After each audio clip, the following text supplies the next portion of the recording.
Honest Conversation with Nick Abbott. Listen to him. He knows everything. It's so sticky. Oh, so hot. Are you hot, Amanda? No, I've got the aircon on. Right, that's a shame. I was hoping you were going to say yes, and then I would say, well, that's a matter of opinion. Oh, I'm sorry for ruining the start of the show. The whole show. You've ruined Christmas. Hey, Heathrow was closed this afternoon. Wasn't that exciting? Heathrow Airport came to a standstill today after a Boeing 787 Dreamliner caught fire on the runway. The Americans thought that Edward Snowden might be on it, and so they set it on fire as a precaution. All arrivals and departures temporarily suspended while the fire crew dealt with the incident. Well, luckily the people there got to enjoy Heathrow. Boring! What a way to start the day, eh? Can you imagine spending a second longer in Heathrow than absolutely necessary? All arrivals and departures temporarily suspended while the fire crew dealt with the incident. The Boeing 787 Dreamliner. Their slogan... One just had to fly back from the middle of the Irish Sea. How much is a ticket to the middle of the Irish Sea, by the way? And can you take any hand luggage? Boeing temporarily withdrew the Dreamliner from service earlier this year for modifications. It needed to be corrected. This is after concerns that batteries on board could cause fires. No, really? Now all problems are solved. Nothing to see here apart from giant aeroplanes exploding without any reason. And the most surprising thing about this story is that it was a Boeing 787 Dreamliner on Ethiopian Airlines. Did you hear about that? And the most incredible thing about this story is Ethiopia has an airline. I am stunned. Did you know that? Well, did you know this? Oh, of course you do. I've been bellyaching about it for ages. Ever since it was mooted. Ever since it was mooted. The Quango chief, promising MPs a £7,600 pay rise, faced a furious public and political backlash, with one cabinet minister... one cabinet minister telling him to stick it. That is what he said. Sir Ian Kennedy was lambasted after confirming plans to give MPs an 11% pay rise. No! Can you believe that? And it gets better or worse depending on your viewpoint. I've decided to be amused. I could be appalled. I've decided to be amused. Sir Ian Kennedy said that it was a very good deal for the taxpayer. No, it's not. It's a good deal for the MPs. What a racket. Asked whether the increase should go ahead, Education Secretary Michael Gove said absolutely not. He said absolutely not. MPs are incredibly well paid at the moment anyway, as are ministers, he said. IPSA is a bit of a silly organisation anyway. It's a silly organisation. Sir Ian Kennedy is the head of a silly organisation. Can you believe that, Amanda? An august as individual as him, whoever he is. Who is he? And how does he sound? Does he sound like that? They usually do. They usually do is the right answer. Education Secretary Michael Gove said IPSA is a bit of a silly organisation, which sounds like he's trying to audition for Monty Python. Too late, mate. He said, pay rise, they can stick it. He actually said that. Out loud. Nick Clegg, who will refuse the rise, said the proposal was not remotely justifiable at a time when public sector wages were capped at 1%. Ed Miliband put pressure on David Cameron by saying he too would refuse the rise. And you know what? Thanks very much to both of you, but it's not going to affect you one way or the other, because as ministers, they're not on £65,000 a year. They're both on £140,000 a year. £140,000 a year for their doing, for all the things that they do, like, I've got nothing. Downing Street refused to say whether the Prime Minister would take the pay increase, but said he thought that MPs' pay should not be going up while public sector pay is being constrained. What he says with his face, he trousers with his hand. Does that make any sense? Not really. Do you know what I mean? Here, do you know what I mean? I'm trying to picture it. Right, picture it. I'll send you a photograph. What's your address? Trade unions reacted angrily to the proposal. You don't really even need to hear me say that. Of course they did. Furious. Trade unions reacting angrily to the proposal and warned of a wave of industrial action that could follow if MPs were handed an 11% pay rise. Fabulous. So there'll be dead people piling up in the streets and rubbish that's not been collected and buses won't run, but at least MPs will get to have a good lunch out of it. MPs could also have their gold-plated pensions cut back, see reductions to their controversial golden handshake payments, and lose perks such as free TV licences. Oh, please. These cuts partially offset the cost of the pay rise, leaving taxpayers with a total extra bill of only £500,000. What? £500,000. The cuts will partially offset the cost of the pay rise. Well, why bother then? Why don't you just...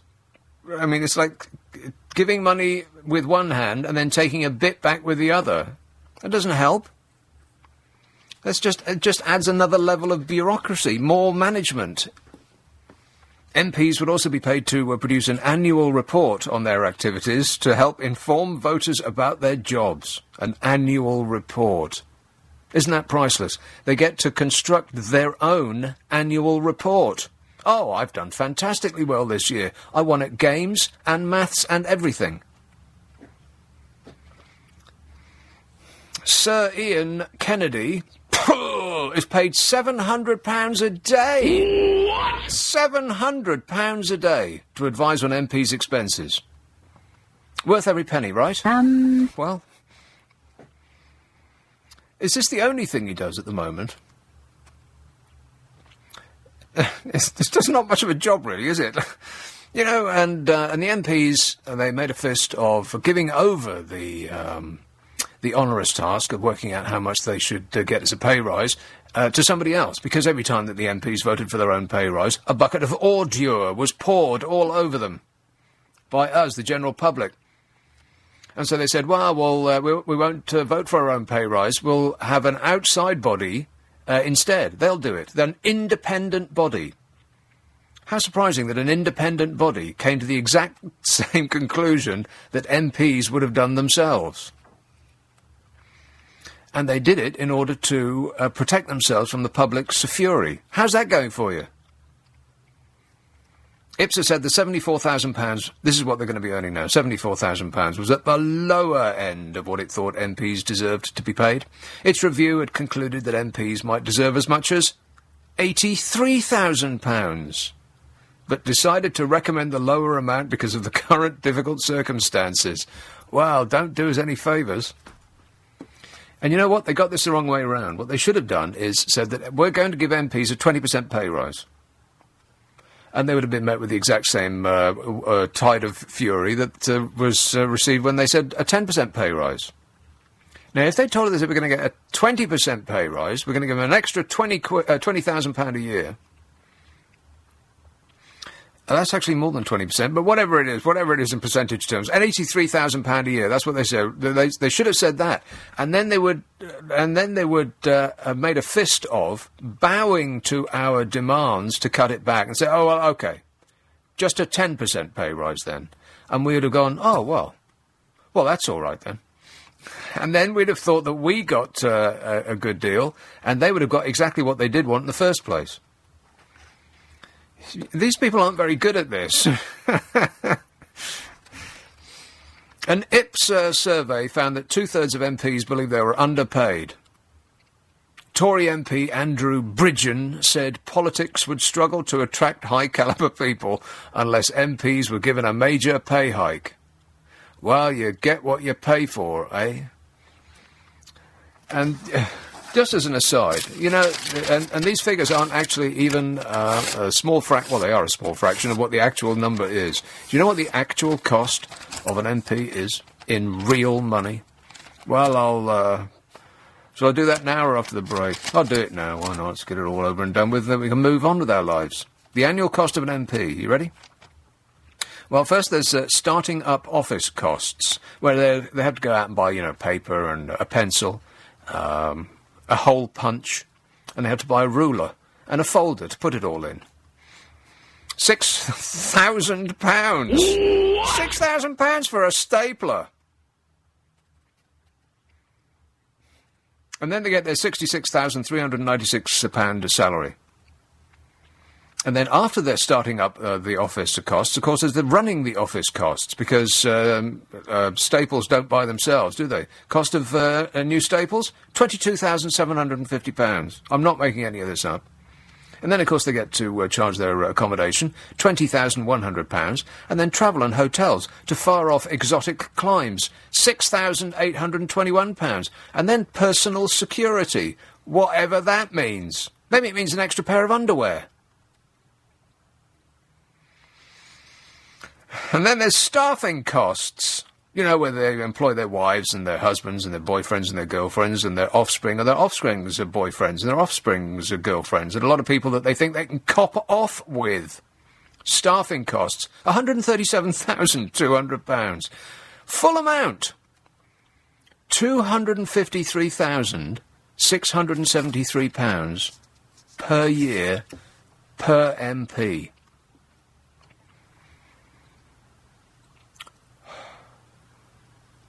And what do we get?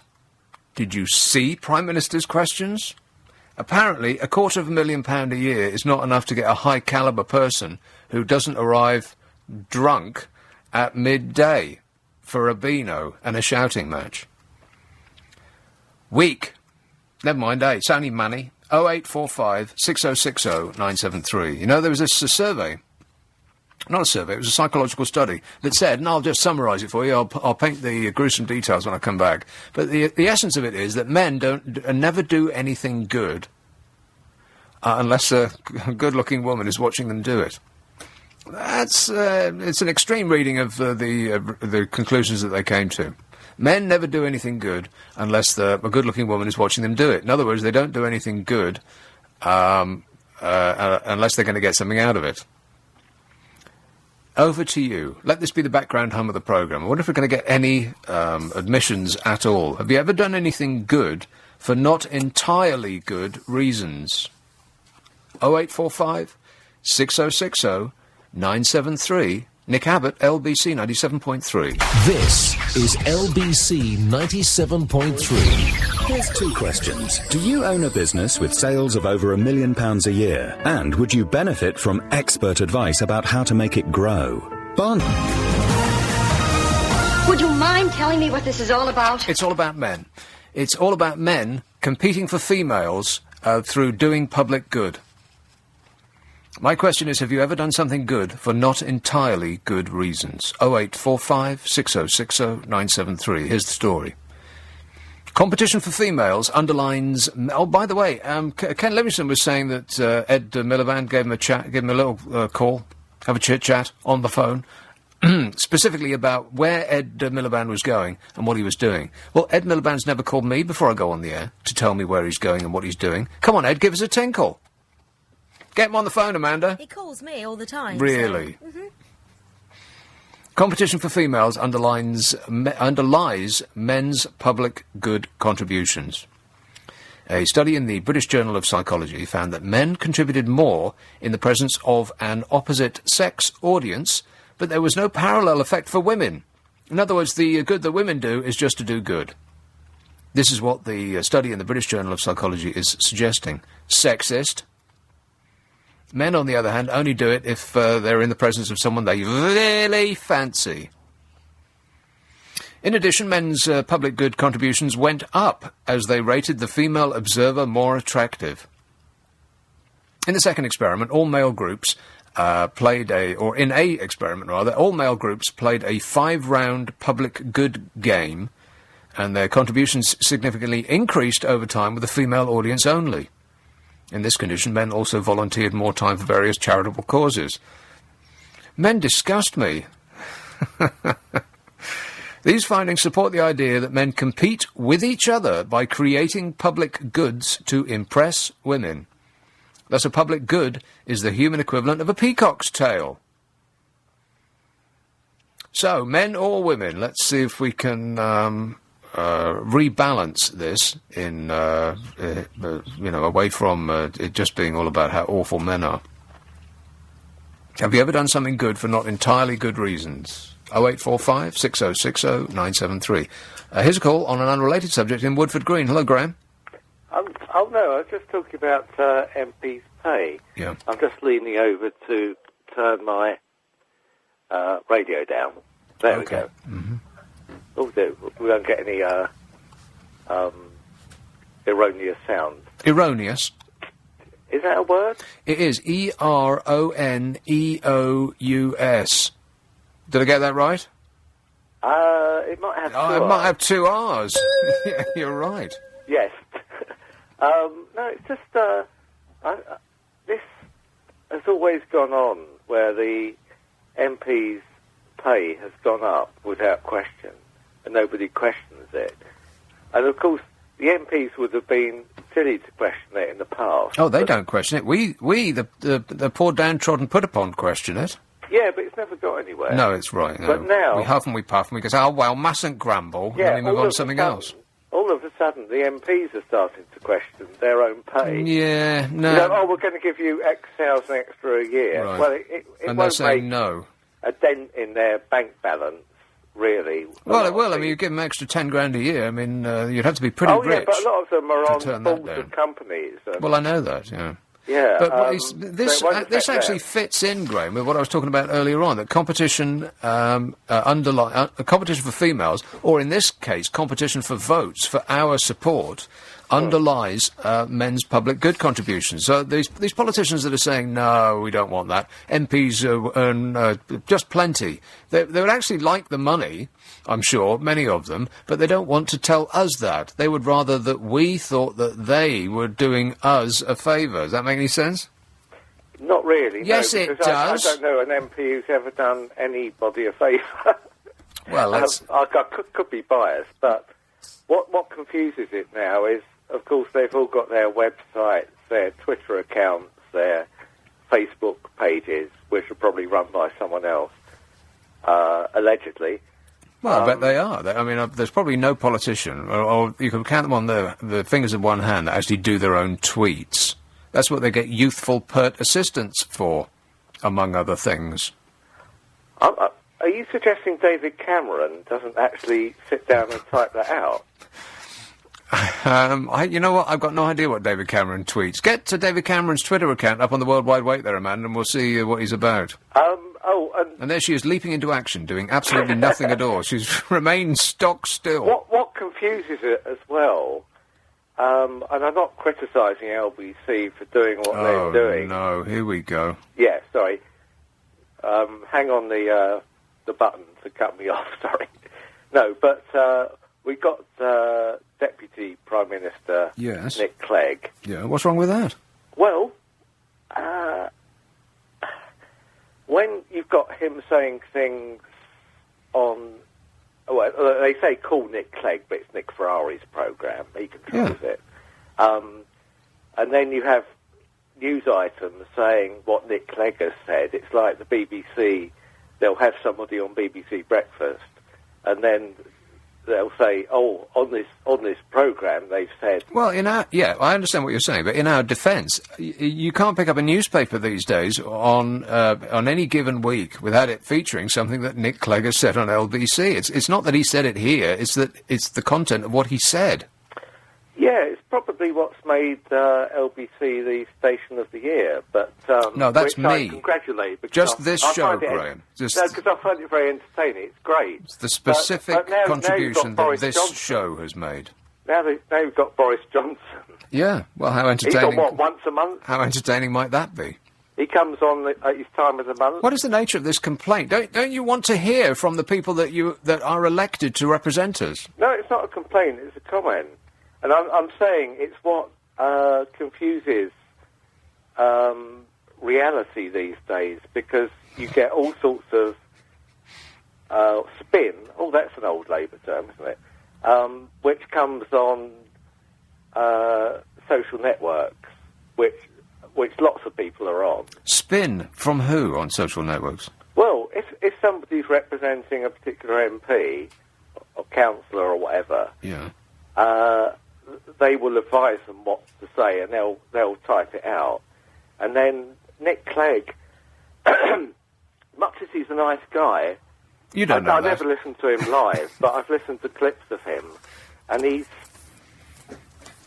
Yes. he just doesn't seem bothered. Bothered? Yeah. About what? Well, what do you think he should be bothered about? Well, the country. No, he's just saying what people want to hear. Well, that's a politician. I mean, he's not going to tell you what you don't want to hear. So, I mean, look at George Osborne. No, read my lips. No new taxes. yeah, but you wouldn't have Cool George on Nick Ferrari's show. Nick wouldn't. Why like not? That. That would be a delight. Oh, but, yeah, it'd be great. Well, it would. The No, phone I'm lines not- would explode, Graham. With Cool people, George. yeah, with people eager to praise his every. In a parallel universe, It will be perhaps. people saying every little thing you do is magic. Something I'll like I'll that. tell you what, you ought to become an MP, because when your show starts, you start hearing reality and something that emotes people. Yeah. Every hour of your show Yes. is superb. Oh, I you- don't, no doubt about that. I don't regret Christo coming along. He puts another Slant. on it, Yeah. particularly if you're an insomniac. But no, I think you ought to be an MP. Well, I'll think about that straight away, Graham. Anyway, thanks for talking. I could do with the money. Cheers, mate. All right, bye for now. That sounded like like a criticism. It sounded like a complaint all the way It was through, like moaning and well, I quite don't like this and I backhanded, don't wasn't like that, and moan, moan, moan, moan, moan. That's what it sounded like to me. And can I just say Yes. that you're best off not being an MP. Just, Why not? Just a personal opinion. I don't think it would be a good idea. Well, you don't think that? You'd have to meet people, right, for a start. Yeah. You'd have to have a constituency, and in A what? and in that constituency, you'd have to have people to come and visit you No, in your surgery, no. and you'd have to put up with the moaning about walls and gardens, and about streets being messy, and Mm-hmm. so I just don't see you having the patience for it. Well, And I that's haven't got patience assuming- for your moaning. Never Well, mind about this the is- people I this don't is know. the problem, isn't it? And also, you'd have to actually get elected to be in that position anyway. So you'd actually have to rely on people. I'd have to get more Twitter followers. I was looking at Pretty much a that, list yeah. of people on LBC, the amount of Twitter followers they've got. You comparing, you mean? Well, yeah, I was comparing, sizes. And who's got the largest? I can't remember, but I Wasn't you don't. then? No, isn't that an outrage? I am stunned. Possibly Steve Allen, I would have thought. I don't know. I can't remember, but I just know it wasn't me. I've got. David, I mean, I hate to sound self-centred, but it's me, me, me. Oh, here's David Cameron's thing. He doesn't write any of this. Who's he kidding? There's his big, his forehead is bigger than the rest of his face put together. Are you aware of that? Maybe he needs a new hairstyle. Brush it forwards, Dave. It's I can barely look at you. You're shining so much. 0845 6060 973. Have you ever done something good for not entirely good reasons? 0845 6060 973. Nick Abbott, LBC 97.3. It's 10:30. Are you trying to be funny? Because I'm all out of laughs. I've just been reading some of David Cameron's tweets. There's no way that he writes this stuff. It's so well, actually, it's so wooden. Maybe he does. Abu Qatada is back in Jordan. This is something the government said would get done. It's now been achieved, and I am delighted, says a furious-looking David Cameron. It sounds like they all sort of speak kind of the same, like policemen speak. I was proceeding in a northerly direction, and the person that I apprehended was coming in a southerly direction. All that. Well, all politicians, I don't know, maybe he's caught something off Gordon Brown. Maybe somebody didn't wipe down the furniture after Gordon left, and he's caught something. And now he seems to be talking like this is something that the government said would be done, and the government is doing that, and will continue to do it in the future. Yeah, lady with her hand up. Well, just going back to him looking furious, it's not the best picture of him, is it? No. He does look like he's in some kind of red rage. His face is bright red. I've never seen him. You could, you know that plane that was on fire from Ethiopian Airlines? You could land that plane on that forehead. No offence. Look at that switchboard. Good grief. I knew this might be a difficult one because it's you admitting to something that you've done for not entirely altruistic reasons. A study in the British Journal of Psychology found that men contributed more, they did more public good in the presence of attractive women. No attractive women there, then they just wouldn't bother. The similar effect was not found for women. They do not do more public good when being appeared at by attractive men. So, my question is, have you ever done something good for not entirely good reasons? Maybe it's too difficult a question. I mean, can you answer that? Have you ever done anything good for not entirely good reasons? No, I just do something good to do something good. Right. Because that's the kind of person I am. Yeah, no it isn't. Yes it is. No. Yes it is, Nick. No, it isn't. Can I get you anything? Yeah. Yeah, you can stop speaking like that. You're freaking me out. No one wants to play that game. Okay, well, you certainly showed me. Been put in my place. How about this? Former Transport Secretary Lord Adonis is tipped to run for Mayor of London, in a sign that Labour's new primary contest is already drawing in more big names. The Blairite could stand a stronger chance of winning the Labour nomination to take on the Tory candidate under the US-style selection, which will scrap the old trade union share of the vote. And a friend of Lord Adonis said the job of managing and improving London's transport system, which is at the core of the mayor's role, could have been tailor-made for Lord Adonis. To transport, the peer championed the HS2 fast rail line. Oh, no! Plus cycling and charging points for electric cars. Well, they work, don't they? He said as a reforming schools minister, he created the controversial academies which the Conservatives have kept. He is Labour's shadow infrastructure minister. That doesn't even sound like a proper job. And was this week put in charge of a growth review by That doesn't sound like a proper job either. I'm going to review growth. And that's all very impressive. I mean, that is it's probably much more impressive than it sounds. But it does not overcome the great disability in running for the role of Mayor of London that he has, which is that he is called Lord Adonis.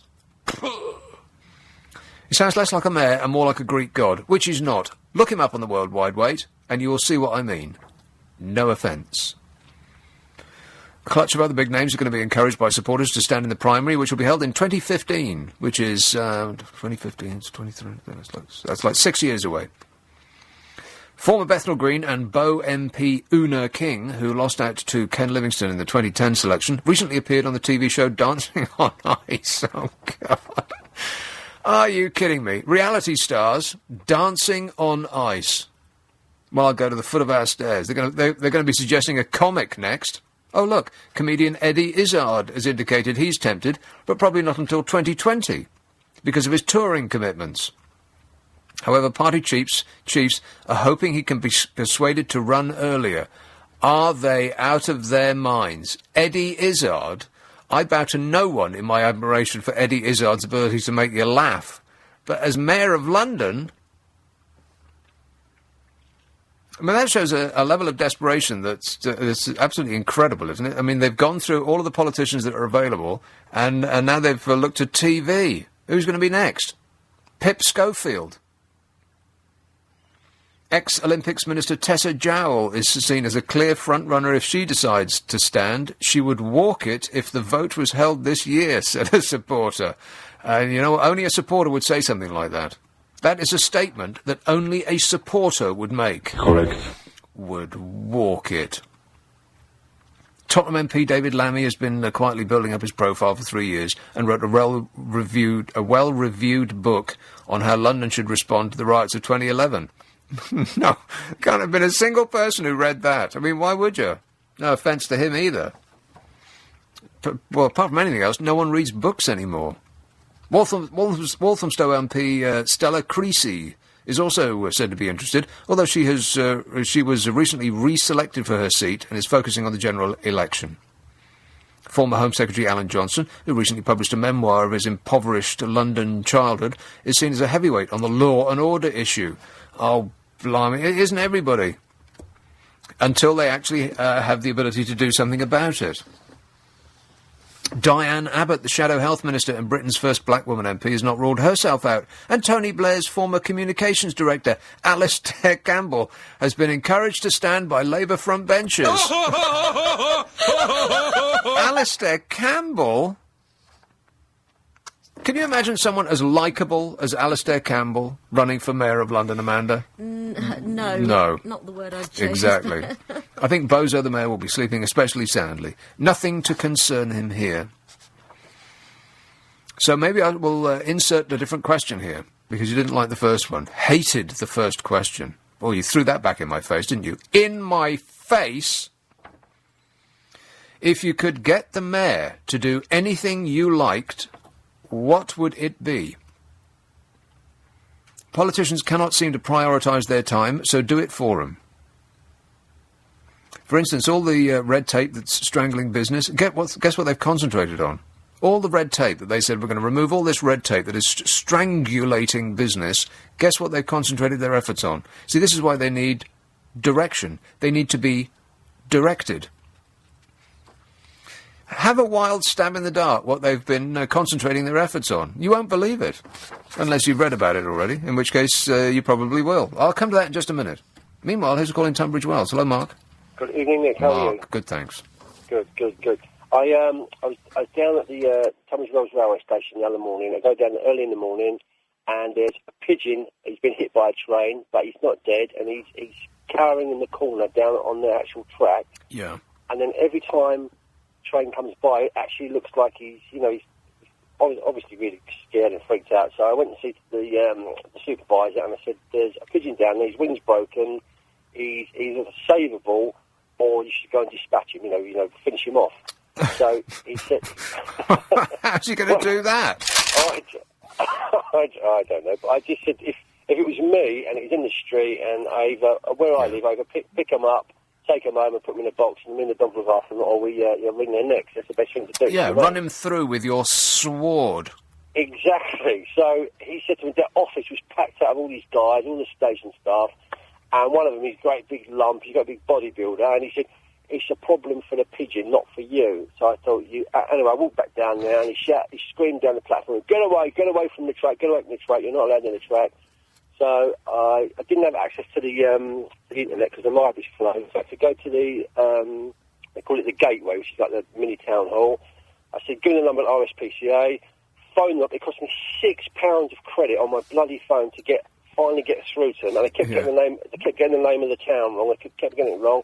And eventually, the next day, the Network Rail response guy that's parked up to deal with any stuff like that, he said to me, he went, yesterday, so we had to close off the juice on one side, close down the line. He said, some stupid commuter phoned up about a pigeon on the line. And I said, that was me. So they saved it. And he said the woman that came out, the RSPCA lady, was this lady. Said she was so annoyed. She kept saying, watch him, don't hurt him, make sure you put him in the box properly, look out for him, and he was saved. Well, thank goodness for that, because that's what London needs, more pigeons. Good work. Thanks a lot, Mark. Thank you. 0845 6060 973. Huh. So people were made late because of some stupid pigeon that couldn't avoid something as large as a train? Oh, poor little bird. I'm amazed. Stunned, in fact. Mostly I'm stunned that the RSPCA came out for a bird, because they wouldn't blooming well come and help me when I had 86,000 ducks wandering all over my flat. I had to beg them on the phone, they wouldn't come out. So why pigeons, not ducks? Ducks are cute, pigeons not so much. Just asking. 0845 6060 973. Text 84850. Email nick@lbc.co.uk. And if you're on Twitter, join me. so I can get more followers. You know what? And I think about this during the week, but I never think about it on the air. Other presenters have got it right. I'm an idiot, Amanda. You can stop me at any point. No, carry Nick, on. you're not an idiot. No, do carry on. I never mention Twitter or Facebook. I never push people towards my accounts, which is what everybody else on the air does. Yeah, oh, join me on my Twitter account, they say. Come and me on my Facebook account. You'll win prizes, they say. Which is why they appear to be much more popular than me. I just always assumed you didn't want...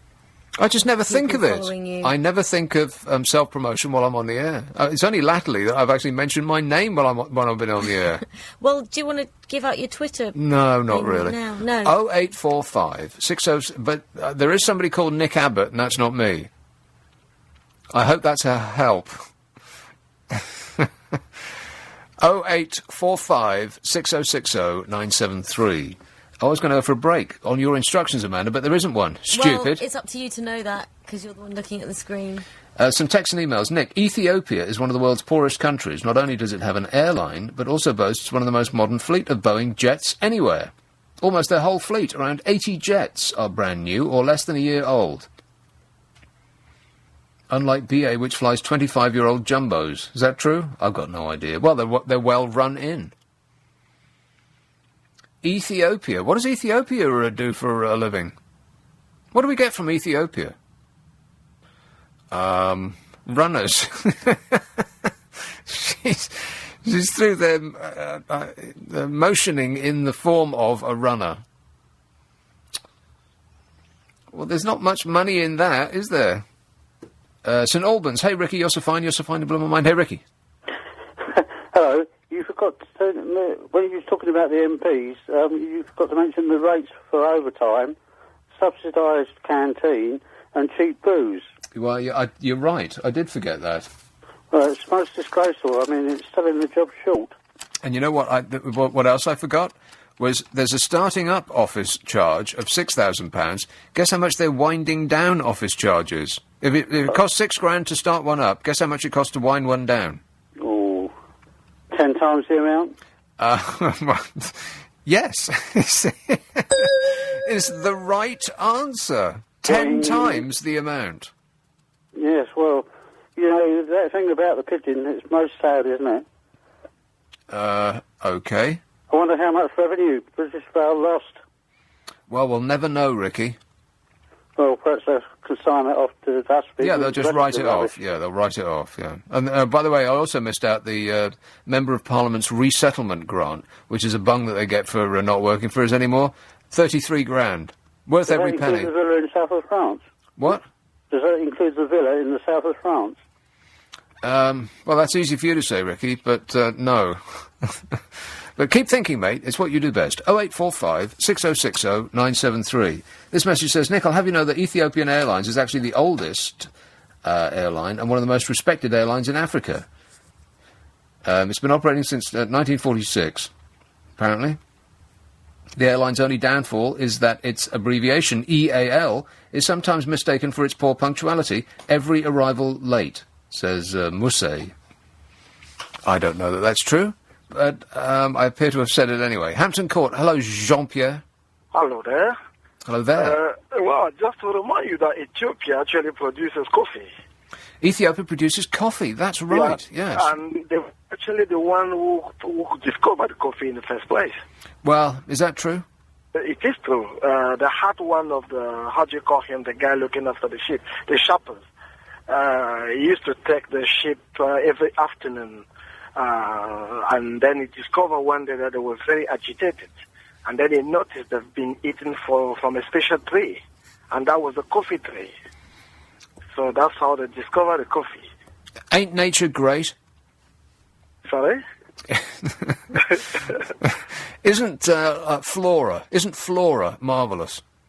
It is indeed. Yes. But what people confuse about Ethiopia is the fact that they have suffered some hunger. My father was ambassador there for nearly 15 years. So I partly was educated in Ethiopia. But what people confuse for the fact that the country has suffered hunger, but they also have some things to show for. Yeah, but it seems extraordinary that a country can be the subject of one of those ads on television with the children with their flies in their eyes, but also have like a brand new, newly furnished airline. That doesn't seem to make much sense to me. No, the famine that you are referring to, the biggest one being 1985, was the fact of there were no rain because of this peace. And don't forget, we were under the dictatorship. There was a military dictatorship in those days. Now, since 1990, Ethiopia is democracy. So they also rent their land to a lot of India and Chinese. So what is happening in Ethiopia is that the Chinese will come there, produce rice, and they will take the entire rice back to China. And then they will pay the government, the Ethiopian government, for the sort of rent. Ethiopia is selling rice to China? No, they're not selling China. They are renting the land to the Chinese who come there, produce the rice, and take it back to China. And they do that with India and Pakistan as well. So I suspect that's where the money is coming from. Right, well, I've heard it twice and I still don't understand. You're saying that Ethiopia sells rice to China. That's what it sounds like you're saying, but you're not saying that. No, what the Chinese do, because they don't have land, they come to Ethiopia and they will rent the land. They will use that land to produce rice, and they take that rice back to China. See, it sounds to me like you're saying Ethiopia sells rice to China. I mean, you keep saying it, but then you say you're not saying it. No, they are renting the land. You know the land where you produce the rice? Yeah. You know, like a lease. They are leasing their land to Chinese, who effectively come there. We are talking about Chinese now. They come to Ethiopia, use those subsidized land to produce rice and take it back to China. Oh, okay. So there's a step there that I'm missing. They're not selling rice to China. They're selling their land or renting their land to China. So the Chinese are making rice on Ethiopians' land and then taking the product away from them. Absolutely. Well, that doesn't sound like a very good deal. No, it's not, but it brings money. They do it with India, with Malaysia, Pakistan, and China. And precisely, from your experience, exactly how corrupt are the people that are running Ethiopia right now, on a scale of 1 to 10? Well, 1,000% corrupt. Right, I didn't think you were going to say that. 1,000% corrupt. Wow. 1,000% corrupt, because that's the only country where you actually corrupt somebody in order to pay your bill. I'm sure it doesn't make sense to you. You have to corrupt someone in order to just pay them some money. To pay your own bill. Yeah. Let's say you have to pay EDF or whatever electricity bill. They don't send you a bill, and then they don't even send you a notice, what we call here the red bill. All of a sudden, they will cut off your electricity supply. And when you go to inquire about it, you say, I've never received a bill, or you owe 30 pounds, for instance. And then you have to bribe me for me to restore the services back to you. Well, now, just to think about that for a moment, ladies and gentlemen, we complain and moan and bitch and whine about the people that are running this country. Just think for a second, you could be Ethiopian. All right, well, thanks for the bad news, Jean-Pierre. Thank you, bye-bye. Cheers, mate. 0845 6060 973. Here is Banstead. Hello, Charlotte. Hello. Charlotte. Hello, Nick. How are you? I'm super. Thanks for asking. You just brought up what I was going to say. Why are we always complaining? Whenever I put LBC on, everybody complains. We never talk about anything nice. Well, we talk about the news, and there's nothing good in it. Well, we're human beings. We're making the world such an awful place. Well, I don't know. I think it's... well, we are. No, we've fashioned it to our continued delight. We've got supermarkets that sell ribs with barbecue sauce on them. And right in the very next aisle, there'll be 6 packs of beer to go with them. I think the world looks pretty great, as a matter of fact. We've got nobody seems cheerful. We're also, pessimistic. Do I not sound cheerful to you? No. What? Not really, no. Are you kidding? This is as happy as I get. Oh, dear. I like Amanda said, I don't think you make a very good MP. I'd make a fantastic MP. How dare you? I can listen to people, or pretend to. No, but I wish we all got to make the world a better place, and we're not doing it, are we? The whole world, not just us. I think we are. I think that the world has never been a better place than it is right now. I think that it might be peaking. I think that this might be the best time to be alive for the entire existence of the human race, because fairly shortly there'll be too many of us and too little to go around. So I think that the moment that we have right now, particularly if you're fortunate enough to be in a first world country, even one that's going through a hardship at the moment, like Spain or France or Germany or Greece or Ireland or America or China or Russia, or have I missed anybody out? I don't know. I mean, we don't seem to have any good news, Oh, cheer yourself up, Charlotte. It might never happen. No, I like listening to you. Well, there you go. See, there's good news. Be a bit more cheerful. Are you? Which show are you listening to? I've been nothing but cheerful. No, I think you're great, but... Yeah, well, let's leave it on a positive note, shall we, Charlotte, and stop being so negative all the time. All right, cheers, my dear. 0845 6060 973. You can text 84850, email nicka@lbc.co.uk, and if you're on Twitter, it's @lbc973. If you could get the mayor to do anything you liked, what would it be? If you could get the mayor's ear for a day, the forthcoming mayor, not the present one, any mayor that you like, and control them for just one day, what would you have them do? What needs to be fixed, in your opinion, in London? Because the names are throwing themselves into the hat to first get selected as Labour's primary contestant. And similarly, the same process will go along for the other parties as well. So now's the time. Put forward your suggestions, your concerns, your demands. 0845 6060 973. If you could get the mayor to do anything you liked, what would it be?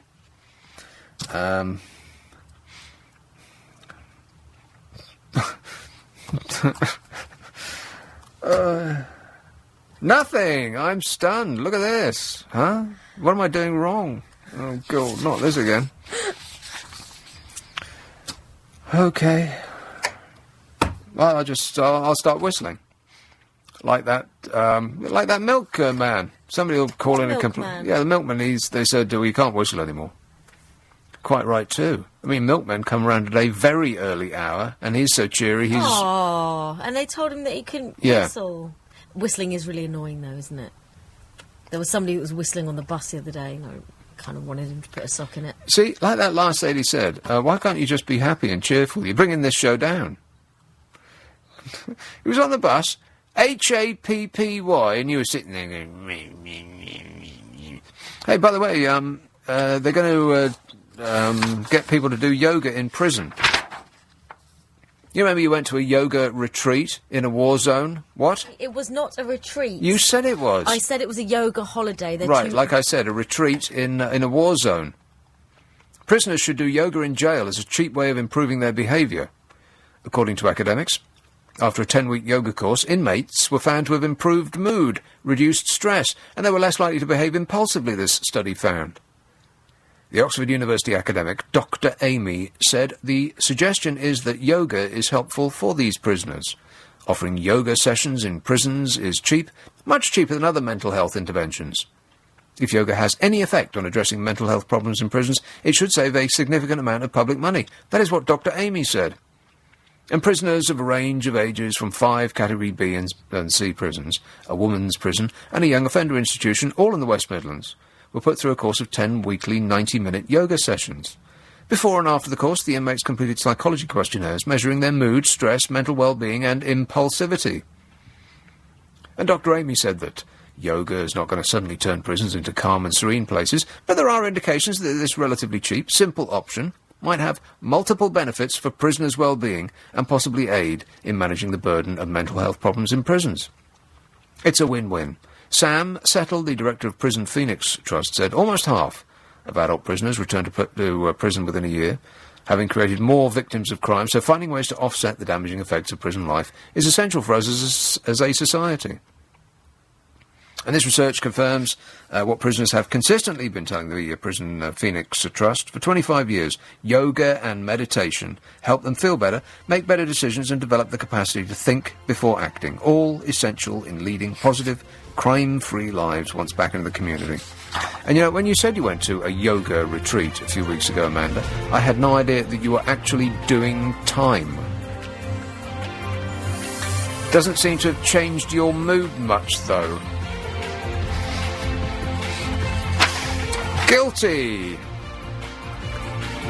So, what would you do if you were, if you had full control of the mayor for a day?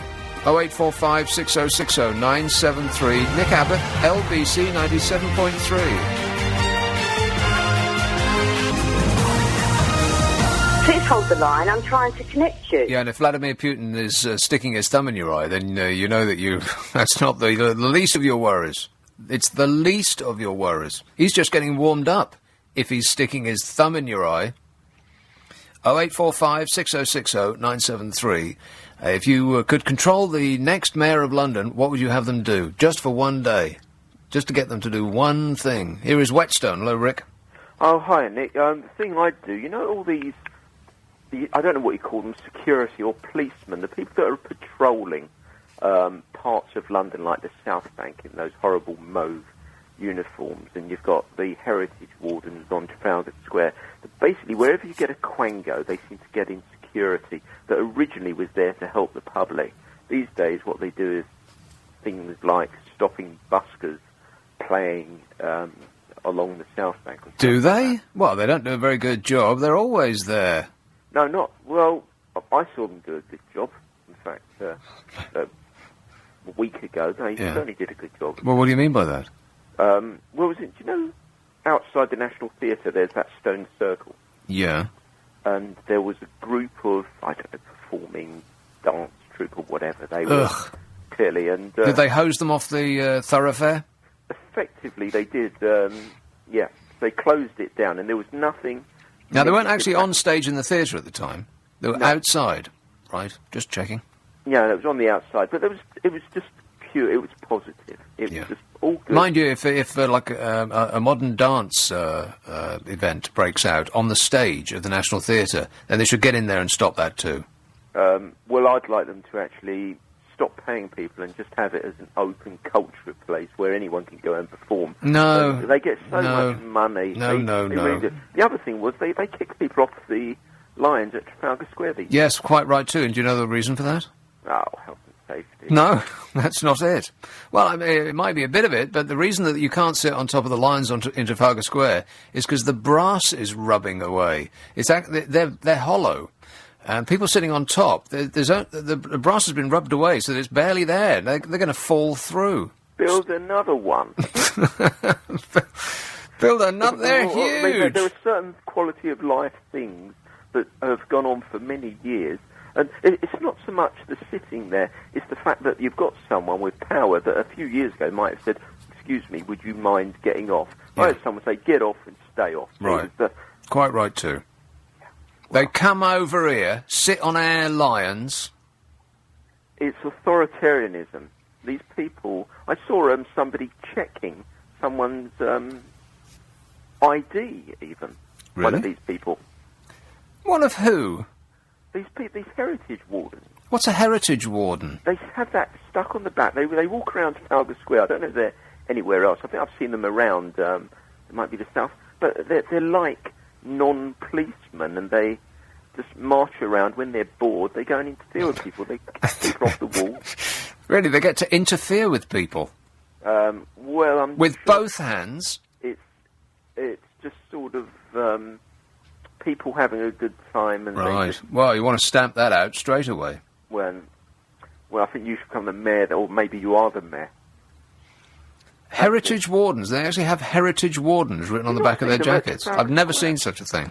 I mean, I've seen the South Bank awash with security persons who, wear mauve uniform. Do they? That's in colour, by the way, the mauve uniform. But surely you've seen them. They must be the most high-profile people at Trafalgar Square now. You can't sort of... Well, Trafalgar Square is not a place that I linger longer. I just go through it on the very seldom occasions that I'm on one side of it and Well, you can't heading go through probably that, towards no, the these guys in National yellow. Gallery. No, I've never seen them before. They've been there for donkey's years now. I think since they got rid of the pigeons, the whole... Yeah, oh, by the way, thanks for that, Ken. We appreciate it greatly. It's working excellently. No more pigeons in Trafalgar Square, those crazy people that want to feed them and cover them. But he likes the reptile. Anyway, that's what I would... That is what you would do. OK, excellent start, Rick. Keep your eyes peeled. 0845 6060 973. Get rid of the Heritage Police. I've never heard of that. Have you heard of that? You ever seen anybody with Heritage Police? No, I have not. Written on it? Or Heritage Wardens, or some such thing like that? No. But you should not. That's an actual fact, that. You should not sit on the lions in Trafalgar Square, because the brass is rubbing away. 0845 6060 973. Here's Tooting. Hello, Matthew. Hello, Nick. Good evening. Bit Matthew. quiet. I was a bit surprised about, now I'm ringing up about doing something that's supposedly good for not such a good reason. Well, it's it's an admission, isn't it? I'm not entirely surprised. Well, I thought people would be a bit more honest, so I felt a bit sorry for you, so I thought I'd rung up and come out of the closet and let you know what I have done. I've joined a marine security organisation on the River Thames, does a patrol up and down, keeping the River Thames safe and helping people out and, rescuing people and everything else. But I really joined just for the uniform, so I could swan around London in my blazer, my brass buttons and my peak cap, swanning around, feeling like a right dandy and attracting the ladies. What's a marine security group? It's called the Thames Auxiliary Marine Service. And we're an auxiliary to the police and the PLA and everything else. And we patrol up and down and, see like the life buoys, what all the drunks throw in. We like it out and put it back on station. Keeping an eye out, on the way home and everything else. And it sounds all commendable and rather, big society and a lovely thing to do, But really, to be honest with you, I only joined because of the uniform. And the uniform is a blazer and a peaked cap? When I'm ashore, yeah. When I'm on the boat, it's a boiler suit. But when I swan around and do a bit of fundraising, yeah, I'm walking around like a proper sea captain. And what kind of boat do you get to go up and down in? We drive ribs, What's or that? sibs, soft inflatable boats. So they blow up, but they've got like an inflatable keel with a 20 horsepower on the back of it. We put a black inflatable boat, and we just put her around up and down the Thames, and that's nice for a day out. I've seen you guys. I mean, you do look as though you are Marines, as though you are, packing heat, as though you could deal justice right by the shoreline. Well, we don't want to get mixed up between the Marine Police. They've also got black boats, and they really are packing heat.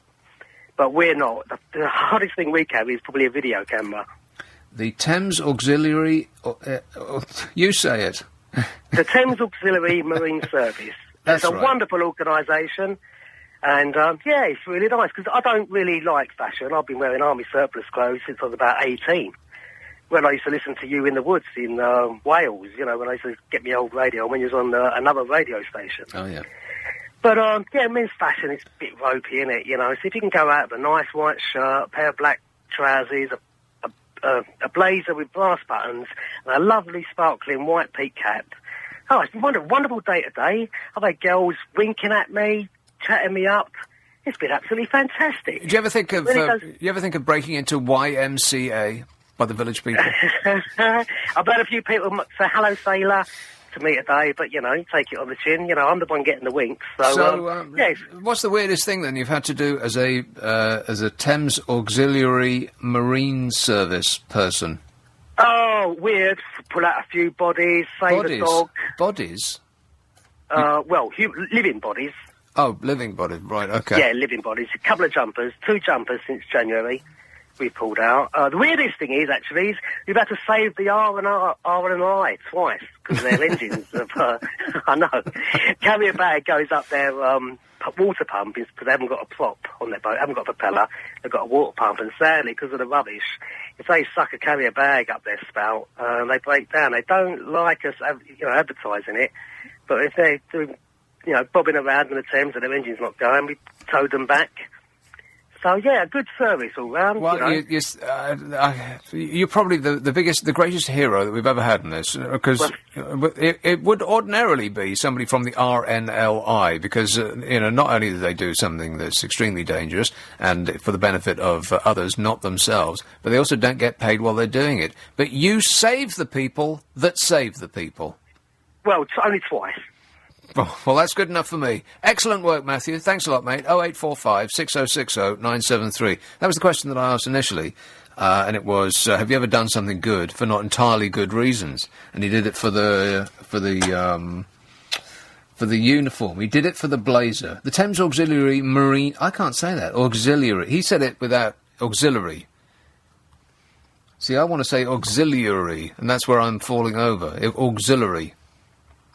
The Thames Auxiliary Marine Service is an unincorporated association, a not-for-profit organisation that provides a safety and security patrol upon the River Thames and the surrounding areas. Pathways, canals, rivers, and so on. This group is for volunteer personnel who wish to join and contribute a day or two a month for such activities as foot or bicycle patrol along the canal and the river pathways, to be trained as crew and skippers for the River Thames patrol boat, to train for maritime or civil emergencies, or to help fundraise and create River Thames social events, or get a blazer with brass buttons on it, in it. Join us. All I would have to do to join in is to press that button there, Amanda. Am I going to do it? No, I am not. Here's a call in... let's take a break first. Take a break, and then I'll come back with a call in Blackheath. 0845 6060 973. Nick Abbott, LBC 97.3. Every blade of grass, every drop of water, every glint of sunshine. With Nick Abbott. Yeah! Dude! Instead of Blackheath, let's take this call first in Hounslow. Hello, John. Hi, Nick. John. I've got two things for you. We'll see how we go for time. But the main reason I rang in was to give you an example of the corruption that goes on with MPs, etc. Okay. Now, I'm referring now, going back to the 1960s. I was told not to mention any names, but I think the guy's pushing up the daisies now. It was the Minister for Transport. He ripped up, arranged to have half the railway lines ripped up in Britain. It was quite a lot of railway lines went. And his family were the ones that built the motorways. And that's a good example of corruption, I think.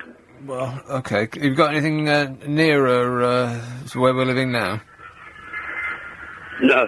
Oh, okay. I've got airplanes going over. You really are living in Hounslow, aren't you? Yeah. I mean, you could reach up and touch them, they're flying so low. Yeah. And the other thing was, I had a letter from the Inland Revenue letting me know that I owed them 50 quid. So I wrote back and told them that, thank you for their kind letter pointing out that I owed them £50. I have no intentions for paying for their mistakes, and I look forward to having a brief holiday at Her Majesty's pleasure. Right. Okay, well, make your first phone call to me, John. I've got an answer back. They sent me a rebate for 60 quid. Well, okay, well, enjoy it with my compliments.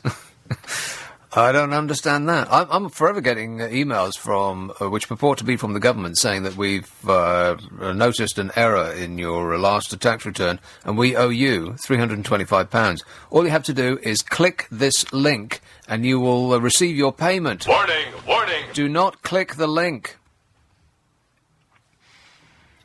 The amount of... I mean, criminals are so stupid. They really are. Like, by and large, I mean, the smart ones we never found out about, and they swan away scot-free. But the stupid ones are really staggeringly stupid. I mean, how many emails have you got that says, hello, and then it'll be a comma, and then it'll go on and say, this is your bank.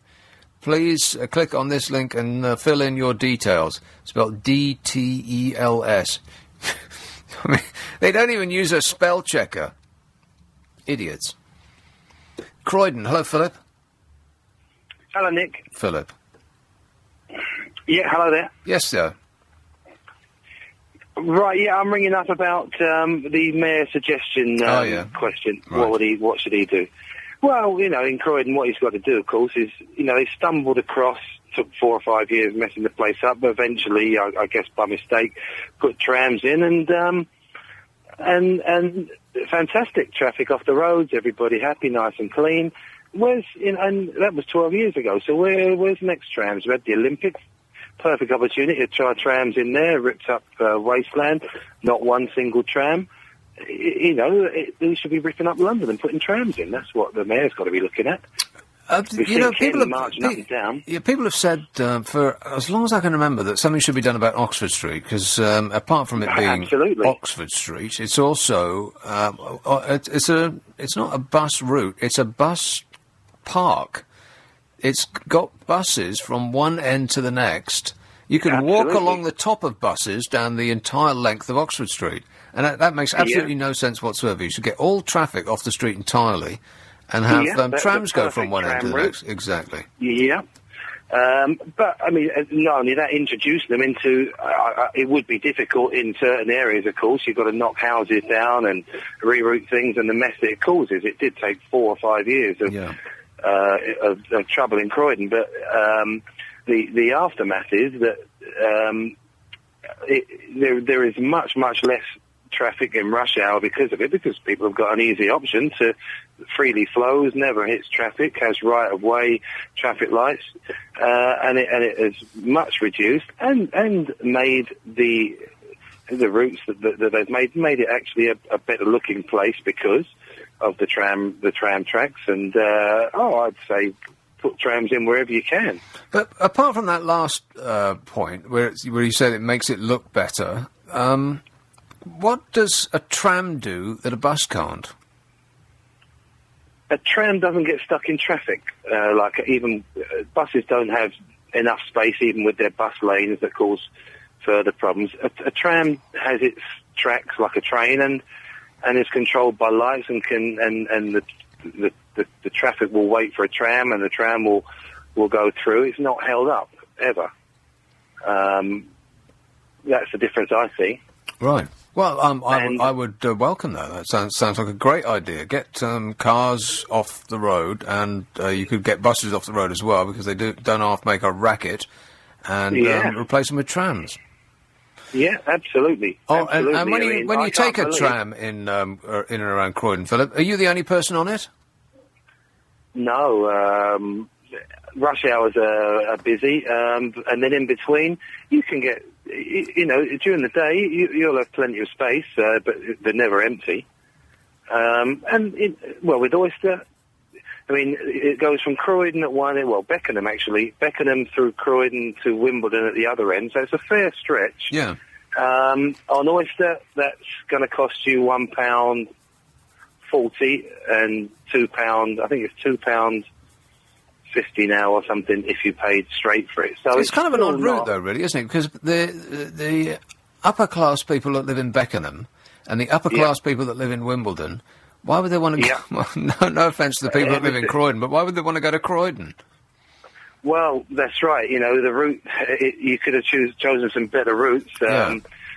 It just seems so weird. I mean, why would anybody in Beckenham want to go to either Croydon or Wimbledon? I mean, you'd only go to Wimbledon if you lived there, and similarly Beckenham. It just seems a bizarre. But they just pluck it out of the air. Oh, let's do it here, they said. I think so. Yeah, I think so, because it's a long stretch. I mean, it'd probably take you an hour, end to end, and for either end, from Wimbledon, you could go an hour in other directions.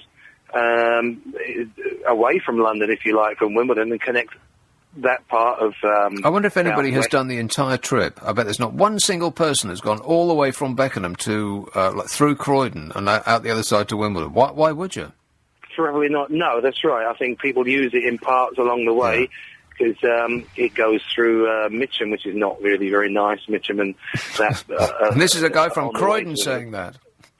Yeah, well, it's got its nice parts, but it's not. It's around Croydon. Yeah. All right. Well, I will stick that on the list. It's an excellent suggestion. Thanks a lot, Philip. More trams. Good idea. 0845 6060 973. Here is Canvey Island. Hello, Denise. Hello, Nick. How are you tonight? Good, thanks. Yeah, fine. Oh, my suggestion for the next mayor would be to have all cyclists have proper lights front and back on their cycles, as they're supposed to do in the highway codes. It's so dangerous without the lights. And, Also, high-vis and jackets. wear clothes that make you visible to human beings and not just a high-vis cats. jacket and a helmet. Yeah. Well, no, I would save so wonder if the many helmet lives. would actually make any difference whatsoever.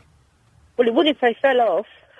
Well, yeah, that's what I mean. I mean, would those little styrofoam helmets actually make any difference? I think they probably do to a lot of people. You know, either that or it knocked some sense into them if they didn't wear them. Right. It wouldn't help you if you fell on your face, though, would it? Oh, I don't know. It might help some people. They should. Cyclists should have lights on, and brighter lights than they have at the moment, because Yes, they have these silly little LEDs. flashy ones. Yeah, no one can see those. Very good.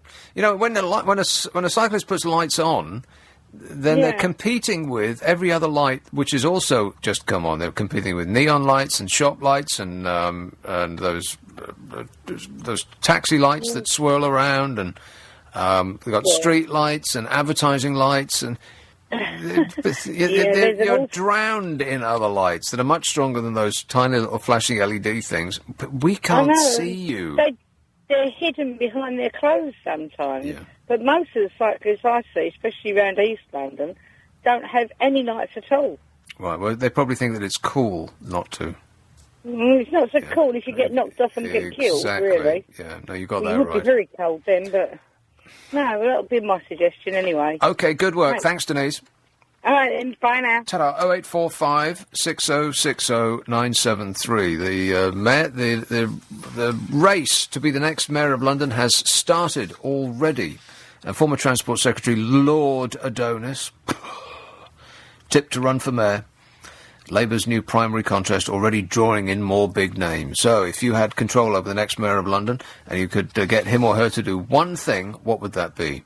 0845 6060 973. Text 84850. Email nicka@lbc.co.uk. And tweet at lbc973. And this message says, I am one of the dancers that was outside the National Theatre at the South Bank. Our group is called the Lost Movement.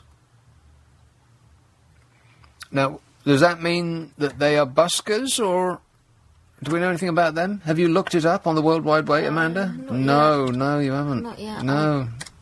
You haven't, have you? No, I haven't. The Lost Movement. Well, I don't know anything about that. And you're going to have to look it up later, because I have to read more stuff. We only having the one screen.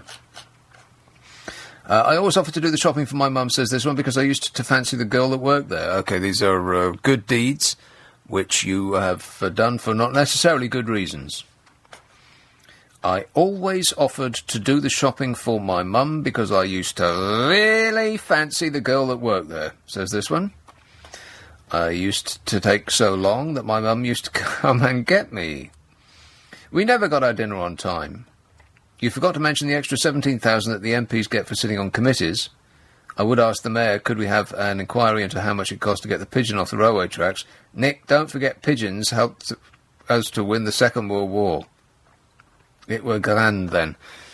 That's a message that covers just about everything that we've talked about on this, and probably every other show that we've ever done. I think that's a summation of what we've had so far.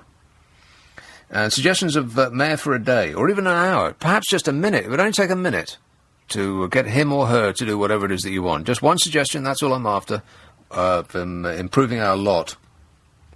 There was a kid singing on the bus the other day. That's annoying, says Anna. Well, she's going to stop kids singing on buses. Well, did you correct the person that was whistling on the bus? Of course I didn't. I would have done. Well, I thought you were on his side. I would have tutted. Oh, you'd have tutted? Yeah. Oh, that would have sure told him, wouldn't it? If he was behind me, I would have looked almost in his direction, I would, like, over my shoulder, halfway between him and me, and then look back. That would have taught him. Wow. This one says, if I could get the Mayor to pick up all the disgusting cigarette butts and rubbish and chewing gum on the filthy streets of London, then I would. If I could, I would. Get the Mayor to pick up all the disgusting cigarette butts and rubbish and chewing gum on the filthy streets of London, says Anna. Quite right, Anna. What is wrong with people? How about not throwing it down in the first place? I can sort of understand I can't, but I get why somebody would open their hands and drop something to the pavement that they are done with. I mean, you see it all the time. I've never done that myself, being, a saintly type. But people are done with something in their hands, and they just open their hands and they are unburden themselves of it. But chewing gum, they finish chewing, they just open their mouths and let it drop to the pavement. What's wrong with people? Just a question. All right, keep them coming in. What would you have the mayor do? The new mayor, if you could get his or her ear, get him to do one thing, what would it be? 0845 6060 973, and it's the same number for have you ever done something good for not entirely good reasons? 0845 6060 973. Nick Abbott, LBC 97.3, it's 11:30.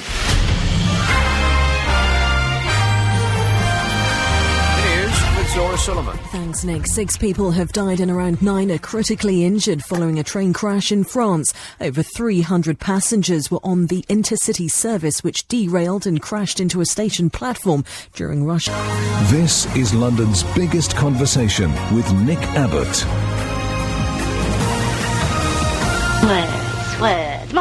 So, former Transport Secretary Lord Adonis tipped to run for London Mayor in 2015, right? 2015, is that right? 2015? Is that correct? I'm looking madly for a... Yeah. Okay, 2015. The primary will be held in 2015. Una King, Eddie Izzard, Tessa Jowell, David Lammy, etc., and Alistair Campbell are all names that have been suggested for Labour's representative. And if you could get the ear of whoever it is that becomes the next Mayor of London, what would you have him or her do? 0845 6060 973. My suggestion is that politicians cannot prioritise their time correctly, so we must do it for them. For instance, all of the red tape that is strangling business. And as I asked before, guess what it is that they have concentrated their efforts on to remove the red tape from? Ice cream vans. Ice cream vans can play their chimes for longer after the government relaxed rules for operators for the first time in 31 years. This is what we're paying £250,000 per MP for. Van drivers will be allowed to play their famous songs such as Green Sleeves or Teddy Bear's Picnic for up to 12 seconds at a time instead of the previous 4. There can't possibly be an ice cream van in existence that restricts themselves to 4 seconds.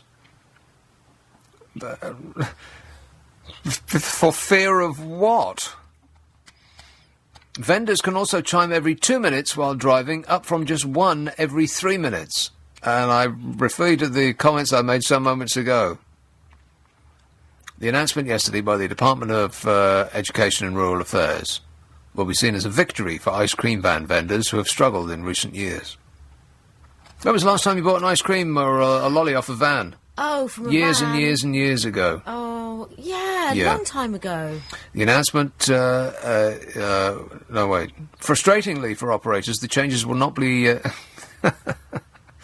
This is absolutely priceless. The changes to their working practices will not be implemented until after the summer. Priceless. The government wants to help ice cream salesmen by making it easy to attract trade in winter. That is the government in action. You see how much they need your help? The changes to the code of practice on noise from ice cream vans, that's an actual thing, the code of practice on noise from ice cream vans. A highly paid civil servant actually sat down and clacked that out on a typewriter. It means that drivers will also be able to chime once they are parked for the first time. Are they hallucinating?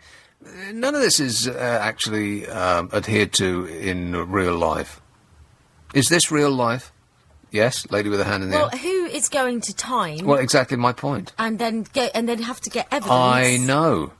Who's going to do evidence. That? Well, they would. They'd have to record it and then send a little MP3 to the council, and then if they were to take a notice of that, then I don't think you're taking me seriously. Allowing music to be played until 8 p.m. had been considered, but it was scrapped after strong opposition from the Noise Abatement Society. The government has decided not to extend the hours of chiming, just the amount of chiming that is allowed within the hours of chiming. The government said it was a particularly contentious issue. This is what they're concentrating their efforts on. The department also decided not to scrap the code altogether after a consultation in which just 35 members of the public responded. Now, millions of people could respond to a suggestion online that MPs should not get a pay rise and should in fact be tied to the stocks and whipped until they sleep. And they wouldn't do a damn thing about it. 35 people say and they're concentrating their full efforts on ice cream van chimes. Van drivers will not be able to chime within 165 feet of schools. So precise. Like someone's going to go out there with a ruler. They will not be able to chime within 165 feet of schools, hospitals or places of worship, and no more than once every 2 hours on the same street. The Noise Abatement Society opposes any change to the code, saying that it establishes a balance between noisemakers and noise sufferers. And you know what the most amazing part of that is? That the Noise Abatement Society is a real thing that actually exists. You know, outside of a Monty Python sketch. Since the 1950s, the number of vans on the road has dropped from 20,000 to just under a quarter of that figure. People ain't buying those lollies no more. You know how much it costs to buy one of those vans? 60 grand. £60,000. No wonder an ice cream is £10.30. The consultation into the code came after the government launched the Red Tape Challenge, a campaign to review all potentially unnecessary business regulation in April 2011. It's only taken 2 years, and they've come up with that. Oh, fabulous. Here is Southall. Hello, Mandeep. Hello, good evening, Nick. Mandeep. I spoke to you about when it was cold. You was moaning about the weather and... No, that doesn't sound like me, moaning. No. But it was you, anyway. Okay, I'm sure it was you. It was you I always listen to you on a week, Friday, Saturday. Anyway, you were saying that no one complains about how long you're playing the music for, and I got a letter through the local council, that I'm playing my music after 7:30. Some resident complaints telling me, this is after 7:30, they play. So people do. There are nosy neighbours there. How did they know it was you? Because I got my reg. Oh, right. And I'm registered with the council, and then they got my address, and the letter came to me. Somebody wrote a letter? Well, no, I think somebody complained took my reg on the road I was doing my music on, the Teddy Bear's Picnic, and then must have phoned the council. And the council then asked them what was the reg of the van, and the council, blah, blah, got in touch with me. Somebody doesn't like Teddy Bear's Picnic? Oh, what I'm saying is, these people there, they're all counting the seconds, how long you play the music for. People say to me, oh, that's too long. Don't play it so long. There are people out there that do say this kind of thing. Wait a minute. So, as an ice cream van man, you are aware of all of the regulations that I just outlined, are you? Yeah, 100%. And you adhere to those without fail? Well, sometimes I forget. You forget. You get excited. You're an ice cream monger. No, why wouldn't you be excited? Some people want me to play the music just to make their kids happy. So you do go with the law, but those 4 seconds, those extra 6 seconds, whatever they've given us, is very good. It's brilliant, I would say. And if they could just let us play it to 8 o'clock, 8:15, or even 10 o'clock, that'd be brilliant. Well, what's the current cut-off? I think it's 7:30. 7:30, right. I was pretty sure it's 7:30, because, it's 7:30. Teddy Bear's Picnic. Don't you get sick of it? If I don't play anything else, the customers might not know it's me. It's a new ice cream man. We're not going to him. And how's business? Oh, it's been very good. Really? And I'm not telling you how much money I make. Now, is that a correct figure? £60,000 to buy one of those vans? No, it's more than that. It's really? More than that. A 13 plate. It'd be 60 plus VAT. That doesn't seem like something that could possibly turn a profit. Well, the people that do Glastonbury and stuff, they can do it. Oh, well, the people at Glastonbury are stoned out of their gourds. Of course, if you play a little funny tune for them, they'll probably be dancing. Yeah, they'd probably put that on the stage, wouldn't they? Well, they had Rolf Harris one year. Why not? Just put an ice cream van on there and play. If you go down to Glastonbury today, you're in for a big surprise. And you've got 64 tunes. Do you really? Yeah, you do. Well, see, that's why that's why the van costs so much, because they've squeezed so many tunes in it. And the one that you chose is Teddy Bear's Picnic. Yeah, that's one I've chosen. I've always had that since I've been in this game for so many years. Because, if you have been in for a long time, then people are suggesting, and I read it many times today, that the sales from ice cream vans has not just fallen off a little bit, it's dropped by about a third. You know, Nick, I think there's more vans on the streets. There's loads of vans on the streets. I don't know where the people got their figures from. I don't know. If you come down West London area, there's like vans everywhere. I don't understand where they got the figures for vans are dropping. No, I think they're increasing. Well, can I ask you a question about this, Mandeep? And be perfectly honest. I'm not telling you how much money I earn. No, I'm not going to ask you about the money. Be perfectly honest when you answer this question. Ice cream man. I want you to put your hand on your heart and be absolutely candid with me, Mandeep. Oh, I don't know. I'll try. When was the last time you cleaned out your freezer? Oh, I do that all the time. Come on. I've got to do that. Have you ever sterilise everything, all the machine, everything? In the entire time that you've been in this business, have you ever washed out your nozzle? There's always a time and a place to do things like that. Right. And what's in that ice cream anyway? It's not actually ice cream, is it? It's full of air, and hence chemicals the 5,000%. It's full of air. Yeah. Hence the 500% profit. Okay, good to know. Thanks a lot, Mandeep. 0845 6060 973. That cold air, very expensive. Mayor for a day. Some text and messages on that subject. I would tell the mayor to sort out the helicopter noise over London. The noise is so loud it rattles my front door 24/7. 365. You know, there was one of those big, what do you call those double-bladed ones? Sikorsky or Chinooks? Chinooks, right? The double-bladed helicopters with the gaping hole at the back of them, like the army people. There was a Chinook, and that's about the noisiest thing that flies over London. There's a ton of stuff that flies over my house, you know, jets of various sizes and helicopters, those single-blade helicopters, and, you know, it all makes a racket. But the only thing that actually makes the earth shake is the double-bladed army helicopter. I think they're called Chinooks. And there was one circling London yesterday. Yeah, I think it was yesterday. It went around and around and around in a big loop over the west of London. And it came around once, and you thought, oh, who are they looking for? It's an SKP, probably. And it went away, and they thought, oh, blimey, here it comes again. I mean, those things must cost a fortune in petrol or whatever it is that they use to get up that high.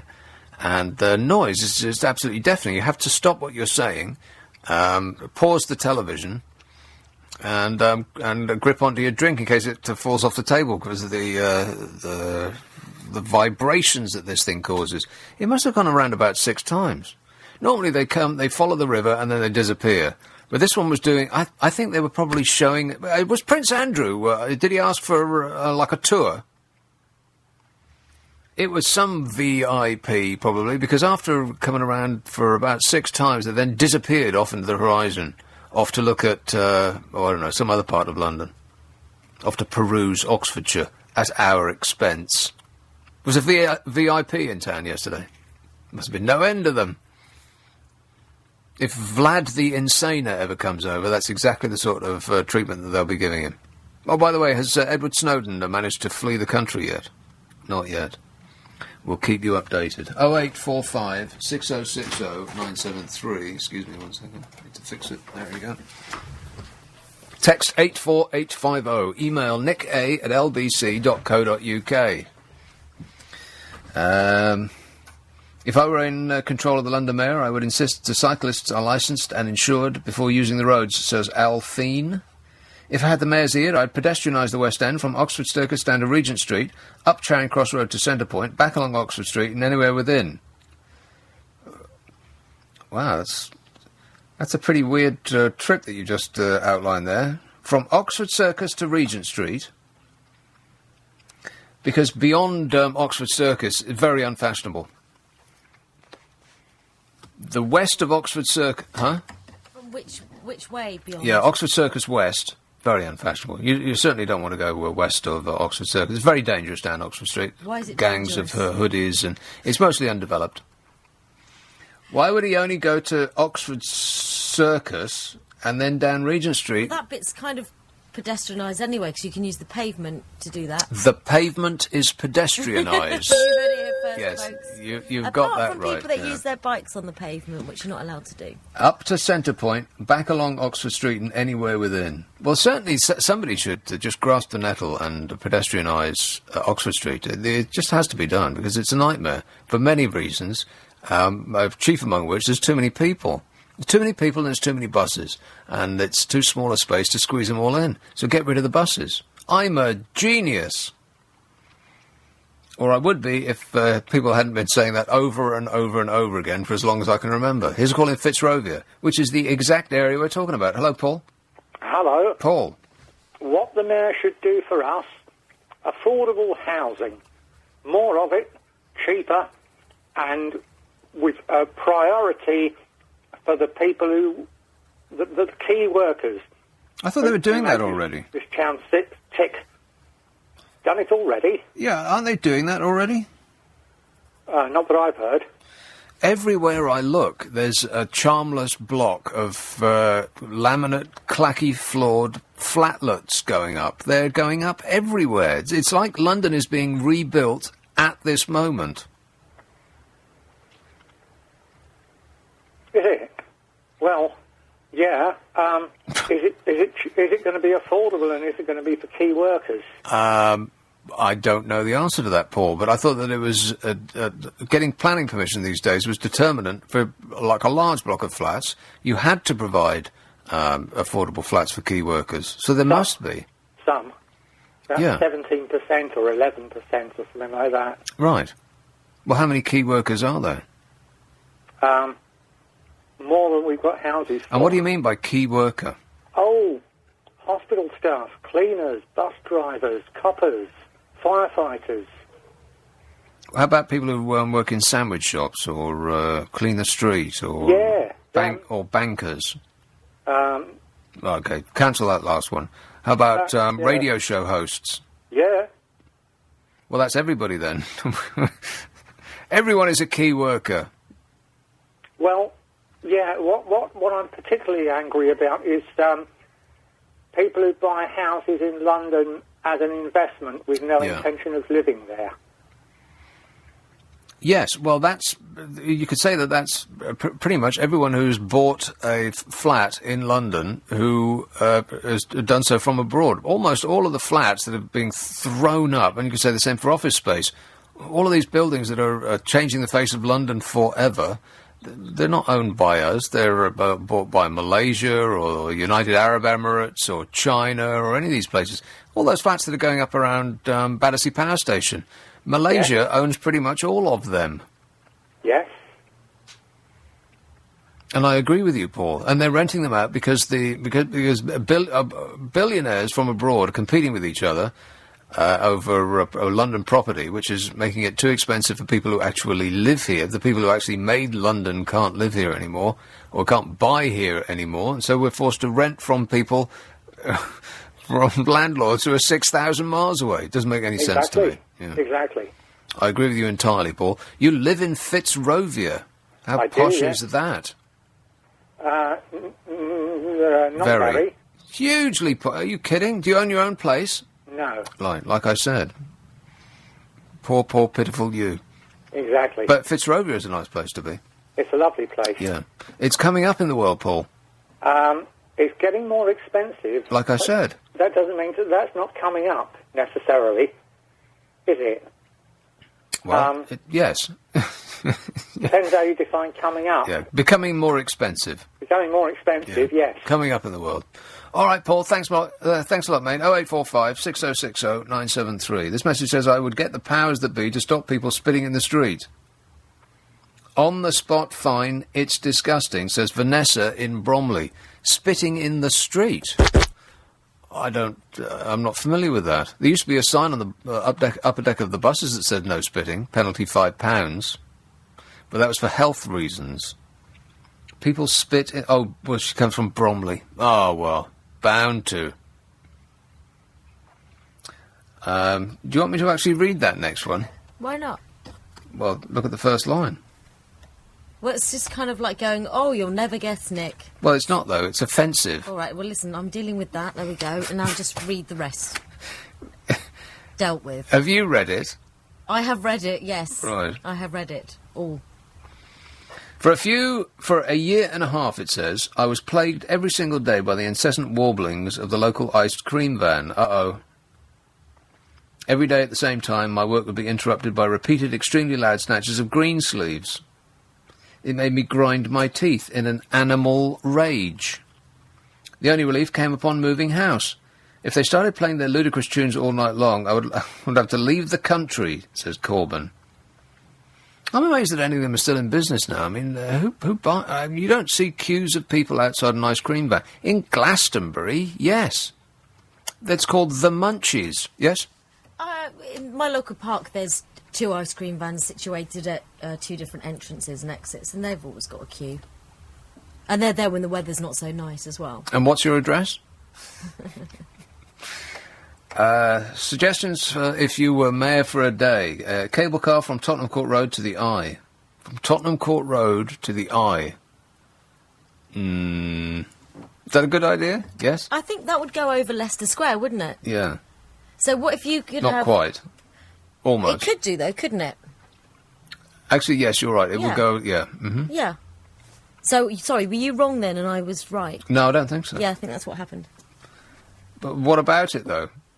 Well, that's what that person wants. Yeah, it would go over Leicester Square, yeah, and? Well, that's where we are. So- Right, so what you're saying is you know where Leicester Square is. I know where I am right now, yeah. You know, there's an app for that. If you ever forget, good grief. Mayor for a day, I would instill heavy fines for all littering. Hi, Nick, if I could request something from the mayor, it would be, can all car drivers have a refund on their car tax, as we're not getting all the road, due to him keep nicking part of it for cycle lanes. Best wishes from Carolyn Ricelet. P.S. I've just started to follow you on Tweet. I'm not on Tweet. I don't even know what that is. Thanks, Carol. Maybe teaching yoga and mindfulness would be more beneficial if taught in school, i.e. before committing a crime. Do as you would be done by seems a pretty good concept to live by, says Mitch. And this is the thing that they're suggesting, that yoga in prisons would be a good idea. Well, why not? Didn't cost anything. I did yoga once. It was the most painful experience of my life, outside of getting my eyeballs operated on. Yoga. There's nothing relaxing about yoga. It's just extreme pain, isn't it? Well, it shouldn't be. You're Well, it is, though. pushing yourself too hard to try and appear... No, I was in a beginner's class. Well, you were obviously still pushing yourself too hard. Maybe to try and look the best or something, because you're quite competitive that way, perhaps? No, not at all. I was just following the instructions from the front in a beginner's class. And how long ago was this? I don't know, 10 years, something like that. Well, it didn't seem like anything that they were suggesting. It all seemed like, oh, I shouldn't be doing this. They didn't. I don't think yoga people know what they're talking about. Well, None of the things that they were talking about seemed like a doctor would suggest that you do that to yourself. They're not doctors, though, are they? No, exactly. But what was there? Do you know what particular kind of yoga it was? Painful. Painful Yeah, yoga. it was painful yoga. It was actually listed as that. You should try that Bikram yoga. I've got no idea what that's... That's the stuff that's basically you're doing yoga in a sauna. Right, well, there's two things that I don't want to do. I don't want to go in a sauna, and I don't want to do yoga. Oh, it's going to be like a sauna tomorrow, by the way. Isn't it exciting? We're actually getting a summer. This is just moments, literally moments after they said that we were going to get not only one bad summer, but 10 years of them. Do you remember that? No, they've got no idea what they're talking about. None of them do. But here's the latest from the weather people. A weather warning was issued as Britain prepares for the hottest weekend of the year so far. Warning, warning. London and the southeast could see the mercury hitting 31 centigrade. 31 and double it and add 32 is you get Fahrenheit, and 31 is double 31 is what, like 66, and 32 is 88 degrees. Yeah, better got that right. Some of it. Forecasters have issued a level 2 warning. It's just weather. A level 2 warning, which means that unusually hot weather is expected to last for at least 2 days, with temperatures staying as high as 59 Fahrenheit overnight. That's 15 C. And the alert, which is the third most serious warning, means that there's a high chance that temperatures could pose significant health risks, such as dehydration, heat stroke, and severe sunburn. Met Office forecaster Helen said, a level 2 warning means a heat wave is on the cards, so we just asked the public to take care and be aware of the hot weather. How can you not be aware of the hot weather? It'll be hot. You can't miss it, Helen. High temperatures are expected between midday, today, actually, as in right now, until 8 p.m. on Sunday. And if they continue, a level 3 warning, which constitutes an actual heat wave, could be issued. They can't delight in it, can they? What a doomed! It's going to be nice out. Nick Abbott. Me love you long time. Yeah, so the things I've asked for you to join in on, amongst, everything else that's going on and everything else that we're talking about, is if you could influence the current or the next Mayor of London to do one thing, what would that be? 0845 60 60 973. And a psychological study suggests that men only do good things to impress women. And the more attractive the female audience, the more good they do. So have you ever done anything good for not entirely good reasons? Same number, 0845 6060 973. But this was screaming from the front page of the Times today, no more tax rises, Osborne pledges. No more tax rises, says George Osborne. He says taxes will not need to rise after the next election to fill a £25 billion black hole in public finances. That is what the Chancellor, George Osborne, said.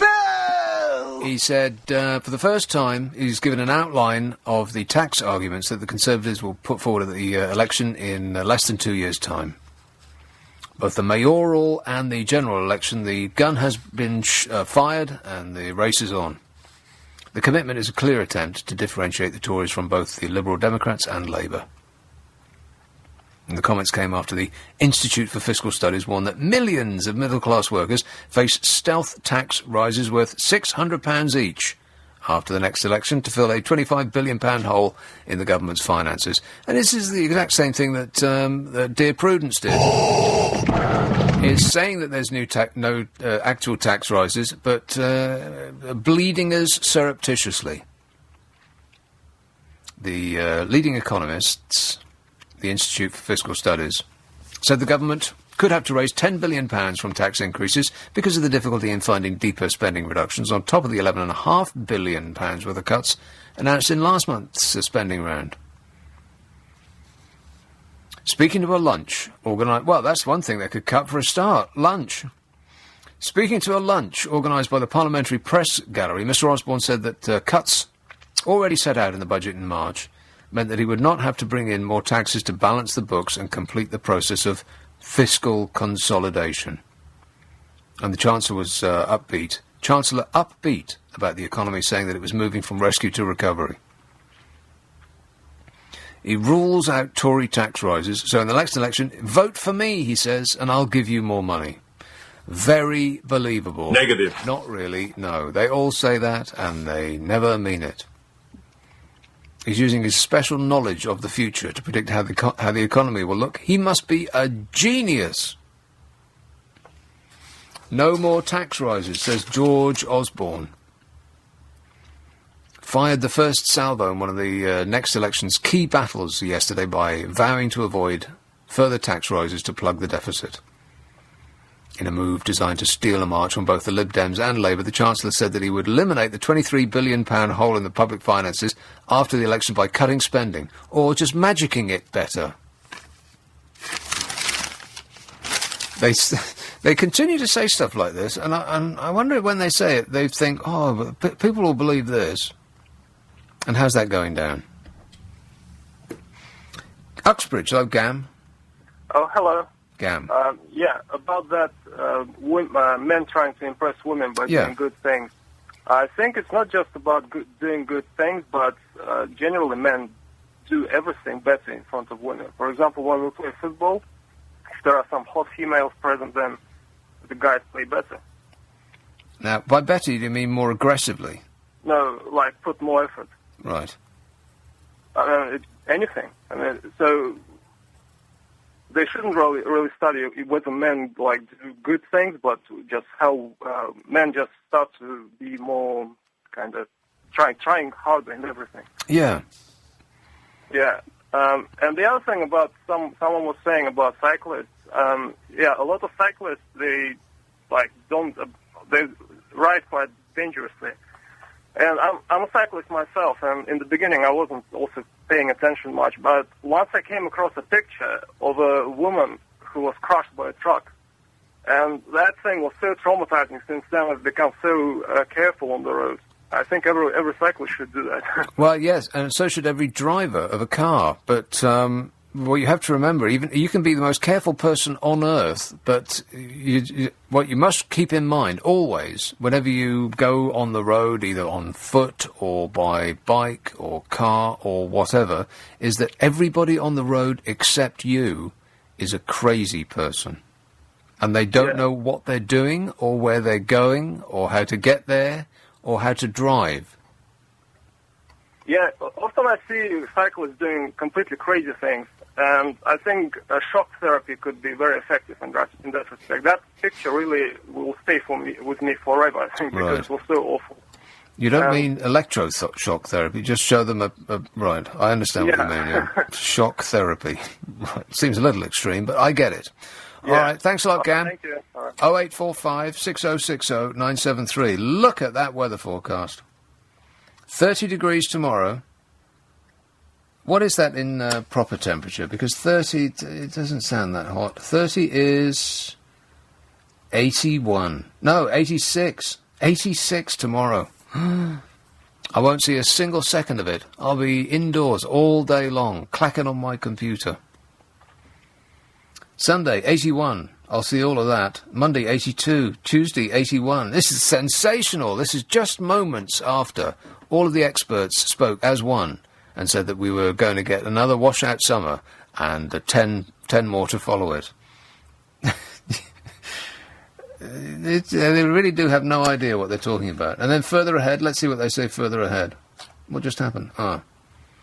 Well, it could go on and on and on.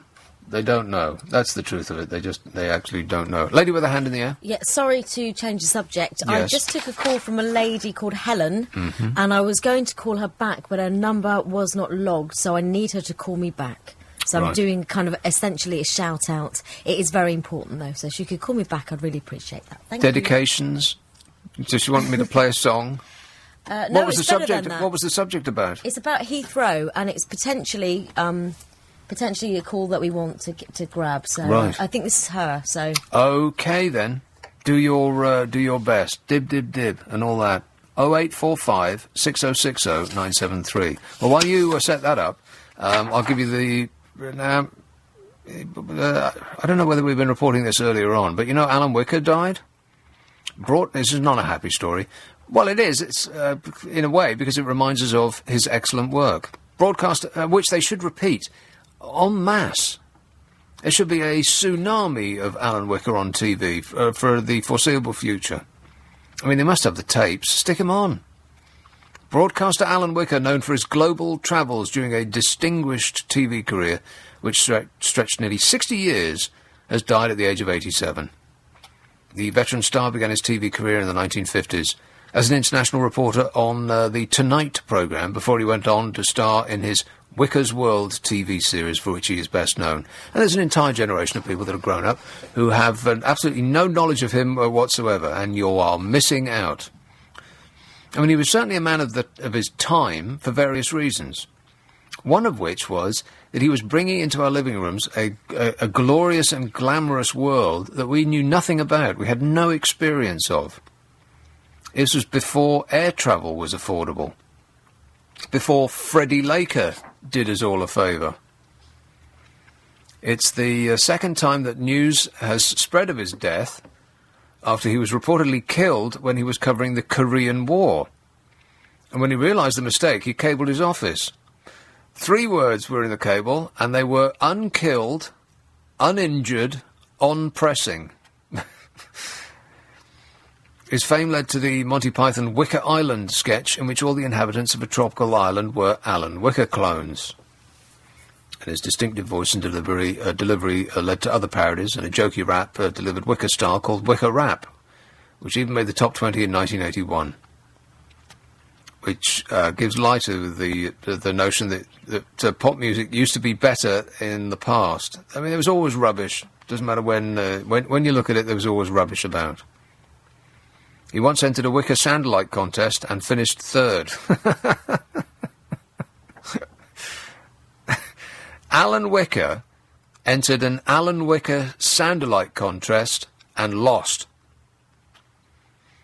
Wicker's World, which he presented for a little over 3 decades, famously brought a glimpse of the exotic jet-set lifestyles of the rich and famous into UK homes. He was one of the first that did that. Now there's entire channels dedicated to it. Egyptian, he was born in Egypt. He wasn't Egyptian, but he was born in Egypt. Egypt-born Wicker had also been a war correspondent, and during his own service in the Second World War, he was one of the first group of the Allied forces to enter Milan, and he filmed the footage of the body of Mussolini. And now he is no more, except on repeats. Let's hope there's a lot of them. 0845 6060 973. Here is a potentially disturbing call in Heathrow. Avi. Oh, Avi? Yeah. Yes? Yes, sir. Good evening. Avi. Yeah, I can hear you. Great. Yes, Avi. What do you want me to tell you about the situation in the plane? Whatever it is that you called about. I don't...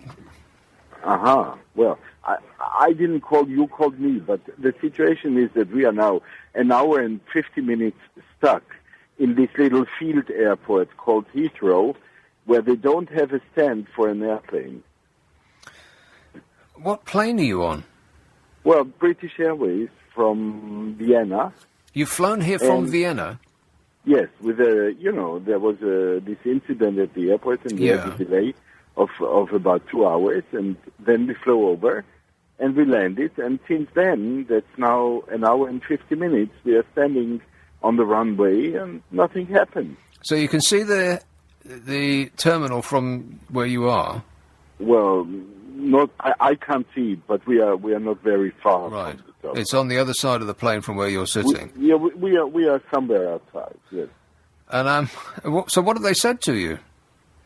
Well, they said that there is no stand, there is no place to park, and there's nobody to bring stairs, and there's nobody to unload anything, and we simply have to wait. There's nowhere to park, and no one's got any stairs? No. Heathrow obviously doesn't have enough stairs, or Heathrow doesn't have enough terminals, or... Well, maybe they weren't expecting any planes. That's it. We landed like an earthquake. Nobody expected us. So since you've been on the tarmac in the salubrious environs of Heathrow, yes? They've offered you what? Cocktails, snacks? No. They offered drinks. The crew here tries very hard to keep the spirits up, but it's a plane and it's completely full. Yeah, it's fully booked and people stand up and walk up and down, and it's quite well. at that time of the day, I assume also in the morning hours it wouldn't be too nice, but at that time of the day... so they switched off have they switched off the seatbelt sign? Are you allowed to actually be on the phone right now? Yes. They switched off the seat, but they switched off the engine. That's always a dispiriting thing when they... It's like being on a bus when they switch the engines off because of some trouble. That's bad enough, but being on a plane, much worse. Yeah, well, we have these overhead lights which are on, and air conditioning is working, but other than that, and they bring from time to time something to drink, but I guess the last half hour or 40 minutes we haven't had any further information. The captain said some time ago that might take an hour or so until we probably will find a place where to park this machine. Right, and where is your final destination? Do you have to catch another flight to somewhere else, or is this it? No. My final destination is Heathrow. Right. And what do you think of it so far? The flight itself, was okay. Yeah. And, Heathrow, it's a little bit special here. If I would land at any countryside airport, I guess the services would be better. If you had to be held just outside any airport in the world without actually being able to enter it, Heathrow would be your first choice. Probably, yes. Put it that way. Well, I hope that the go on. Yeah, this plane. There's quite a crowd of tourists here. People coming to visit Great Britain.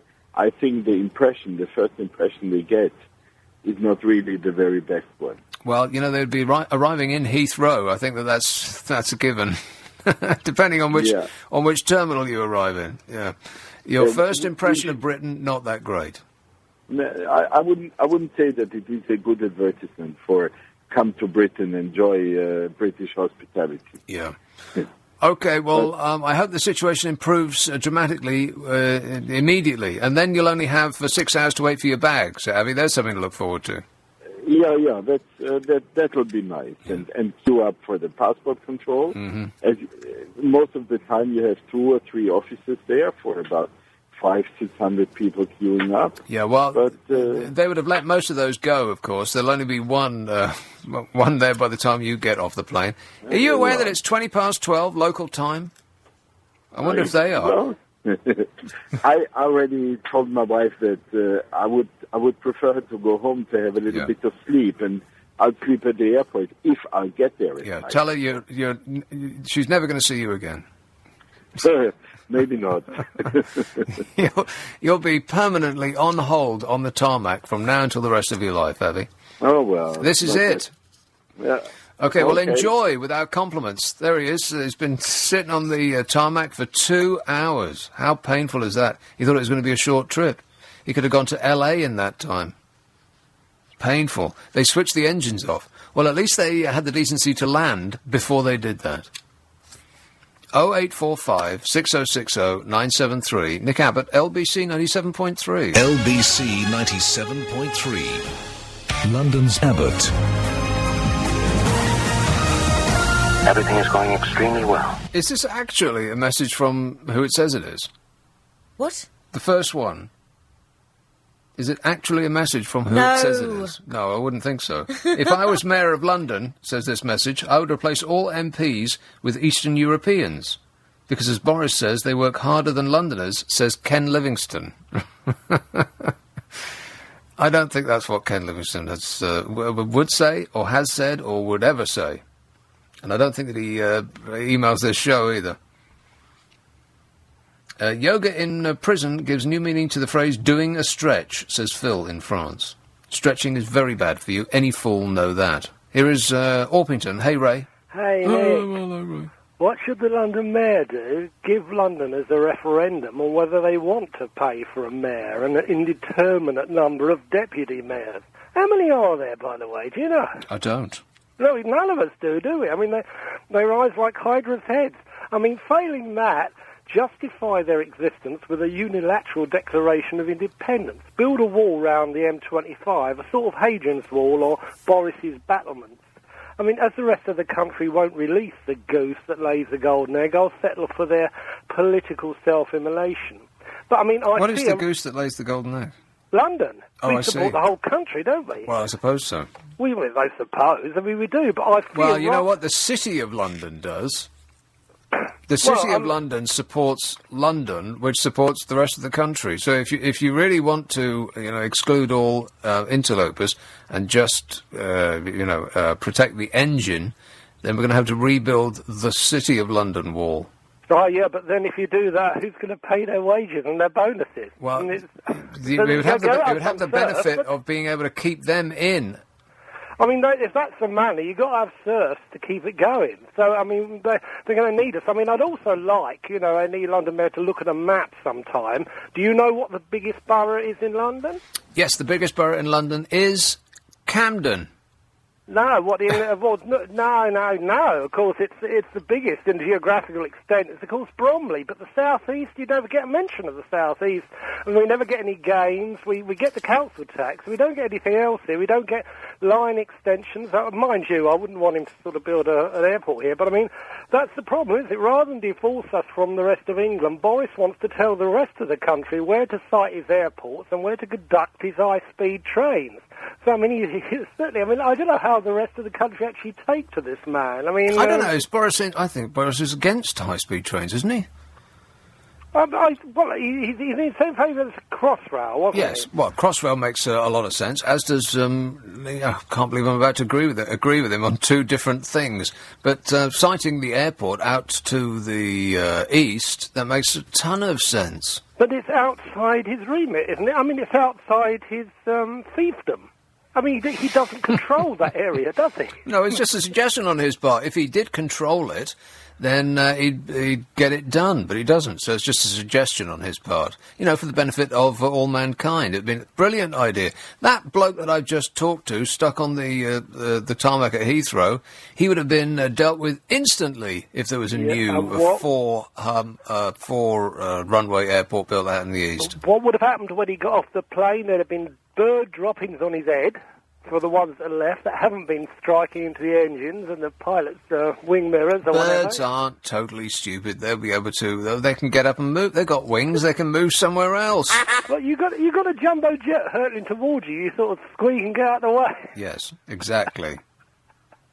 Actually, birds are really stupid. They fly into the windmills. Well, talking to they're huge. How can they miss them? But what I noticed on a bike, I used to sort of cycle carefree. I mean, I'd watch out for other traffic, but I'd go down country lanes without a care in the world. Now I go I don't wear glasses to cycle. If I did, I'm almost tempted because I get dive bombed by flies left, right and centre. And I've not been aware of it. I don't know if anyone else has noticed this, but it's just, you seem to... I actually go with my eyes almost shut, and the cap down over them to protect me from all these sort of kamikaze insects that keep... And I'm not aware that this happened in the past. You get it occasionally, but not blanket bombing. Well, this is something that I mentioned a while ago. I was talking about this, that it used to be the case that you used to get your car covered with dead insects if you drove at speed for any length of time. And it's just not the case anymore. I mean, if you travel on the motorway for an hour, the front of your car would be absolutely infested with dead insects, and your windscreen, you wouldn't be able to see out of it with the blood and the ooze and the gore of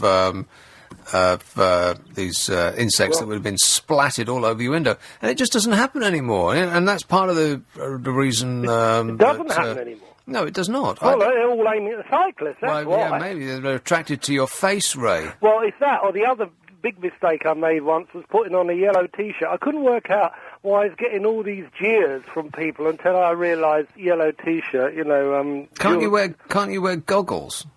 Well, it's a bit pretentious on a bike. You'd be suggesting helmets next. I mean, somebody once suggested I put one of those fairy dice on the handlebars, but I thought that was going over the top. You can get those like athletes type sunglasses that don't have any that have clear glass in them. You must have seen those. Yeah, perhaps that's an idea, isn't it? Because it's not so bad in the streets, but once you sort of out of the built-up areas, it's terrible. And I say a yellow T-shirt really drives them wild. I mean, you'll be sort of speckled by the time you get in with all these sort of dead insects who probably think I'm a giant daffodil or something. I mean, okay, that's an image that will stay with me for literally minutes, Ray. Thanks for that. Yeah. 0845 6060 973. Some texts and emails. The mayor should restore true... Was that story, by the way, has that even been covered in... is that an ongoing news story that planes can't dock at Heathrow? Is it? Is that the first time we've heard of that? How did you know that? That fella seemed to be unaware that he was calling into a radio show. No, he was very aware. His wife... you know when I put out that appeal for Helen to call back? Yeah. That was his wife, who called us. And then she put him on.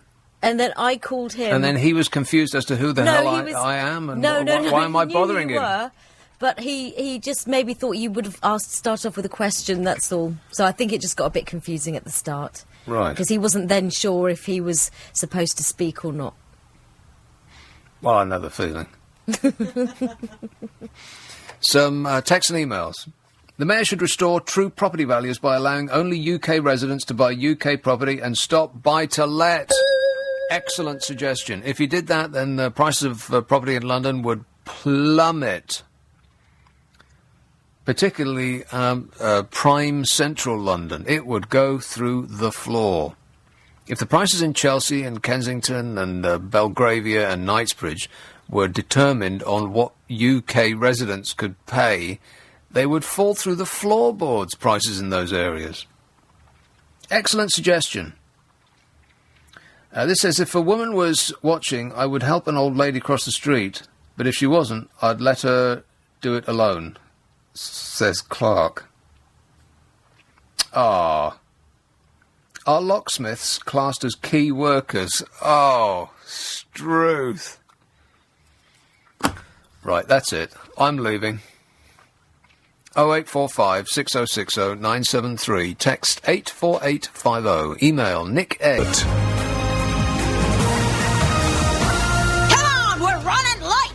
Yes, we are running late. This message says, the mayor... I was just about to read it. You moved it, stupid woman. What were you going to read? It was one of these messages that says, what would I do if I was mayor for the day? It's not mayor for the day. Well, it could be, but if that's the way that you want to approach it. But the bell for the next mayoral candidates race has been sounded. That's a pretty bad way of putting it, but that more or less sums it up. And if I could just... here it is. So, Lord Adonis is one of the names that's been put forward, and Eddie Izzard is another. Weird. Una King, Diane Abbott, etc. and so on. And so I thought, if you could control the present or new mayor to do just one thing, what would that be? And somebody has said, I would get the new mayor... where is it? I can't remember what it is anymore. You're not helping this show. I would ask the mayor to exile Ray. That's what it says. Ray being the previous caller, yes? I was not going to allow you to read that one I would ask the mayor to exile Ray, and it said. you've done it twice. I love it when listeners start picking fights with each other. Whatever happened to peace, love and understanding? Listen, let me go through them before you willy-nilly read them out, okay? I wish there was another way of putting it. This is quite a good one. Did you hear about this story? Did you know the railway children got its first complaint about children trespassing on the railway this week? Yeah, and nothing about waving their knickers in the air like they just don't care. That's exactly what I said. I said, well, I'm amazed... Well, you should have your own show. I should. Civil servants and credit cards. Well, you think of something that you would like the mayor to do, or something that you have done that is good, but not necessarily for good reasons. And the number is 0845 6060 973. Well, you think about that. What about this? Civil servants spent $1.1 billion using taxpayer-funded credit cards last year to pay for items including gourmet meals and fine wines. And on first hearing, you might think, well, 1.1 million, it's not that much money in the grand scheme of things, and you'd be right. Except I said 1.1 billion pounds. 1.1 billion pounds in 1 year on credit cards. More than 137,000 officials used the government procurement cards, pushing up the bill for last year to 4 times the bill in 2002. And you know what David Cameron said when he came into power? He pledged to curb their use. Vote for me and I will curb their use, he said. It's gone up 4-fold. They procured themselves a better lifestyle with a government procurement card. The bill was no lower than in Labour's last year in power, despite the number of civil servants having fallen since then. So in other words, despite David Cameron saying that, trust me, I'll bring this down, they're actually per person spending more. Which, if anybody wants to give credence to what George Osborne said about what's my lips, no new tax rises, well, I mean, what more need be said? What a silly thing to say, by the way. He can't possibly predict the future. He's got no idea what's going to be necessary in next year, never mind about in, at the end of the next parliamentary period. Why say stuff like that? It's like a silly person. The money spent on the cards could have paid for 52,000 new nurses, and a nurse is now the new measure of all things. It could have paid for 52,000 new nurses, or 10 consultants telling us that we need more new nurses. £1,655 was spent by the Home Office on a stay at the luxury Hilton Rose Hall Resort. Guess where that is? That's right, Jamaica's Montego Bay. Can you believe it? The Home Office sent staff to stay at the Hilton in Montego Bay in Jamaica. Officials at the Department for Culture, Media and Sport spent £927 on a single picture frame. Not anything in it, just the frame. How can you spend almost £1,000 on a picture frame? And if you spent £1,000 on a picture frame, how much did the picture inside it cost? The Planning Inspectorate spent £646 on a specialist ergonomic chair. £10,000 a month was spent by the Department of Education on shopping vouchers for a staff rewards scheme. I couldn't believe it when I read that. There's a staff rewards scheme at the Department for Education. When were you last rewarded, dear listener? Over and above the amount that you get for, lolling about all day, doing whatever it is you do. £10,000 a month on presents for themselves at the Department for Education. Our children are coming out not knowing what their name is, never mind about being able to tie their shoelaces, and it's because the Department for Education is busy awarding themselves presents. Mr. Cameron, Desperate Dave, pledged to crack down on the use of the cards just before the 2010 election, the year that it emerged that more than £1 billion a year was being spent on them. This is what he said. He said civil servants have been given credit cards funded by the taxpayer to go out and spend that on food and wine and on other things, and that's cost us £1 billion. And he promised to do something about it. After which it got worse, not better. And in other news, George Osborne says no new taxes, so that's believable then. It also has become harder to scrutinise what the cards are being spent on. Buying Solutions, the agency previously responsible for the charge cards, displayed charts and tables on its website, but these are no longer available. Well, isn't that surprising?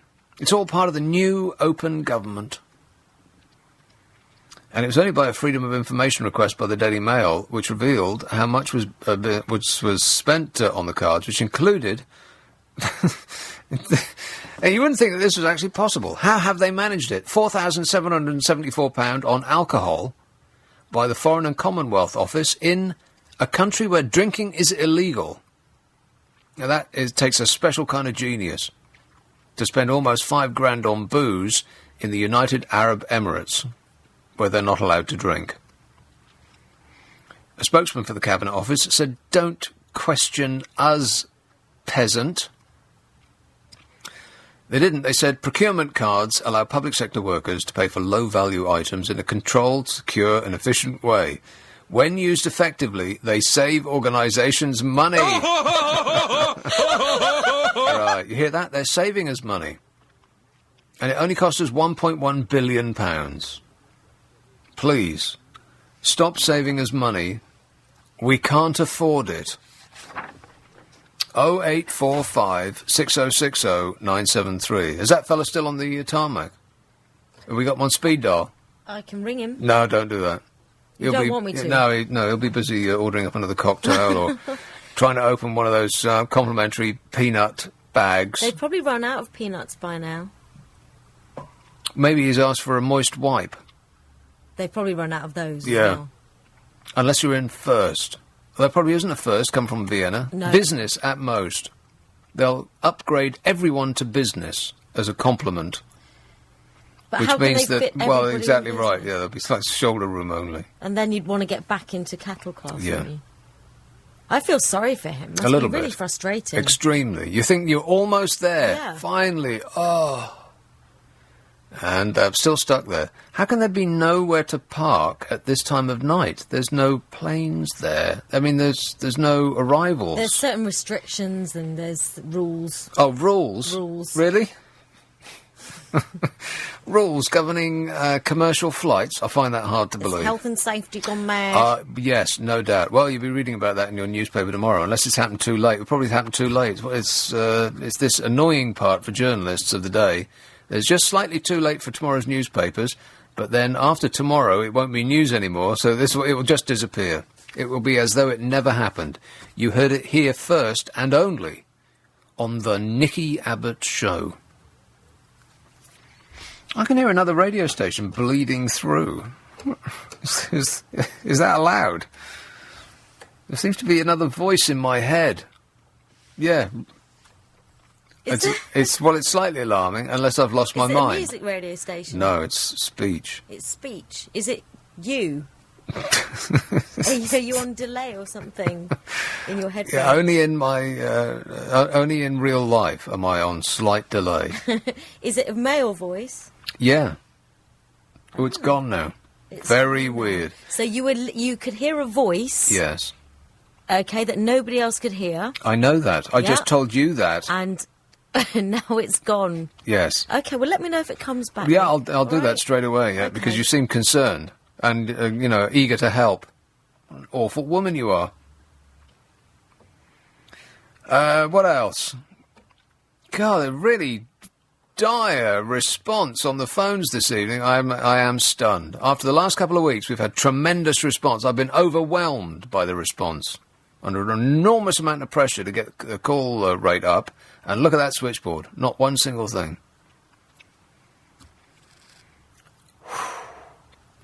And now, this irritating part of the show, which is the last 15 minutes, I'm now going to have to swerve into a completely different direction, which is going to confuse everybody, and they'll be like, oh, what do we call about now? Yes? Sorry, is this the only irritating bit of the show for you? Yeah. Okay. And the 2 3/4 hours that preceded it. Let's do Edward Snowden. Why not? Talking about planes. Well, there's whistleblowers exposing the bad practice in the NHS, and they're up massively. Now, it could be that bad practice in the NHS is an increasingly worrying phenomenon, or that people feel more at liberty to talk about it. But whistleblowing seems to be the order of the day. The number of whistleblowers exposing bad practice in the NHS and care for the elderly has doubled in 1 year. Now, is it because the NHS is actually crumbling in front of our very eyes, or do whistleblowers feel more free? 8,634 people last year got in touch with the Care Quality Commission, the equivalent of 24 calls per day, raising concerns that not all reports are being listened to because the regulator is under such pressure. And CQC was forced to apologise after senior managers were accused of suppressing a damning report into maternity services at Furness General Hospital in Cumbria. They said sorry. We're really sorry. You don't know how sorry we are. This is not a happy story. I don't really want to get into that because it's all about death. So, at least they haven't managed to kill him yet, but they're trying. Edward Snowden resurfaced yesterday, as it is now, after more than a month in hiding, and made clear he wants to take asylum in Russia. Don't do it, Ed. It ain't worth it. At a closed-door meeting at Moscow's airport with the Human Rights Watch and Amnesty International heads, the former employee of the NSA and the CIA said that he had been granted asylum by several South American countries, but is unable to take up their offers because the US has revoked his passport. Also, they would take great umbrage if he managed to get on any plane flying out of Russia, and would take appropriate action, or appropriate action as they see it. You know, Barack Obama he seems to be very relaxed about it. It's like, oh, well, I'm not going to scramble the jets and, just for one hacker. Pretending to be relaxed, but like a duck, sailing smoothly and serenely while on the surface, while underneath all hell breaks loose, literally. The former National Security Agency worker who revealed details of a US intelligence program to monitor internet activity has been staying in the transit lounge at Moscow's airport since June the 23rd. Yeah, that bloke who called us from a plane he's only been on the tarmac for 2 hours, he should think himself lucky. Snowden says he's recognised as an asylum seeker by the UN High Commission on Refugees, but the US, he says, does not recognise this, as the Morales plane affair showed. Last week, Austrian authorities searched the Bolivian president's plane after it was diverted to Vienna because the US suspected Snowden had been smuggled on board. Now, that's not displaying a relaxed attitude, really, is it? I wanted to trust in hope, in change, and all of the rest of it that Barack Obama promises, but yet again we remain disappointed by a politician. He has urged international organisations to petition the US and the EU not to interfere with his right to seek asylum. And referring to Putin's condition that he can only stay if he stops harming the US, Snowden reportedly has said, "No actions I take or plan are meant to harm the US. I want the US to succeed." Well, that's an interesting thought. Harming the US appears to be harming the people that are putatively running the US, not America itself, America's management, which is an outrage, really. I mean, they're claiming that they're just protecting the country, but that's the last thing that they're doing. They're not protecting the country, they're protecting themselves. It's embarrassment that they are trying to prevent. Embarrassment to themselves personally, not America's interests, it's their interests. How disappointing is Barack Obama? Here comes the new boss, same as the last boss. Absolutely. Painful. Well, you screwed your face up about that. He's not quite as bad. Yeah, he is. He seems to be just as bad. Well, he's more looser-limbed. He can probably dance better than George Bush. He's a cool guy. He's a, No, he appears to be, but his actions suggest otherwise. Not a cool guy. Well, he's cooler than George Bush. Well, I'm not George sure. W. I mean, at least George Bush, you kind of knew what you were going to get. And you, Right, yeah, with Barack Obama, he'll say one thing to your face. He will say, "I am relaxed about it. I'm not going to scramble the jets," while saying, "We'll scramble the jets as soon as we find this guy. We'll pull a plane out of the air that is carrying the head of another country, and to hell with it, just to get this guy." Has he invaded anywhere, though? Who? Ed Snowden? Well, Ed Snowden would like to invade somewhere just to Has get out of the Barack airport. Obama invaded anywhere? Yeah, he hasn't, has he? Well, I mean, obviously there's been ongoing military action in various places in the Middle East, but he hasn't actually gone in gung-ho and sort of tried to police the world quite as much as his predecessor did. Well, who did think that the he army was is a bit busy at the moment. One thing that he could have done is to shut down Guantanamo Bay, and he's singularly failed to do that. You know, there's a hunger strike going on in there, which gets almost no news coverage whatsoever. There's a hunger strike going on in Guantanamo Bay, and nobody seems to be remotely interested. So some of those people would have been in there for a decade at least. Do you think? With no charges whatsoever. Yeah. They just picked people up off the street and they stuck them in there, and it appears to be impossible to close, despite the fact that he said he was going to do it over and over again. I find him disappointing. I'm on the verge of being angry. Oh. Here's Poplar. Hello, Jeffrey. Nick. Jeffrey.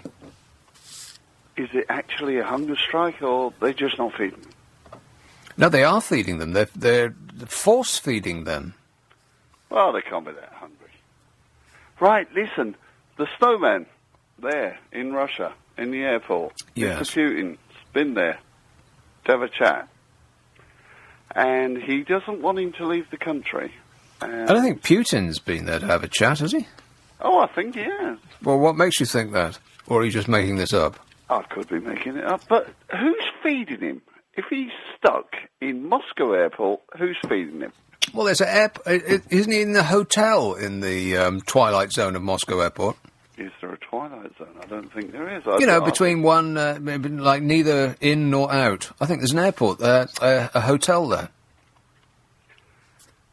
But if there was a hotel there, that means he'd either be in or out of the country. Well, not if the hotel is in the limbo land. Oh, limbo land.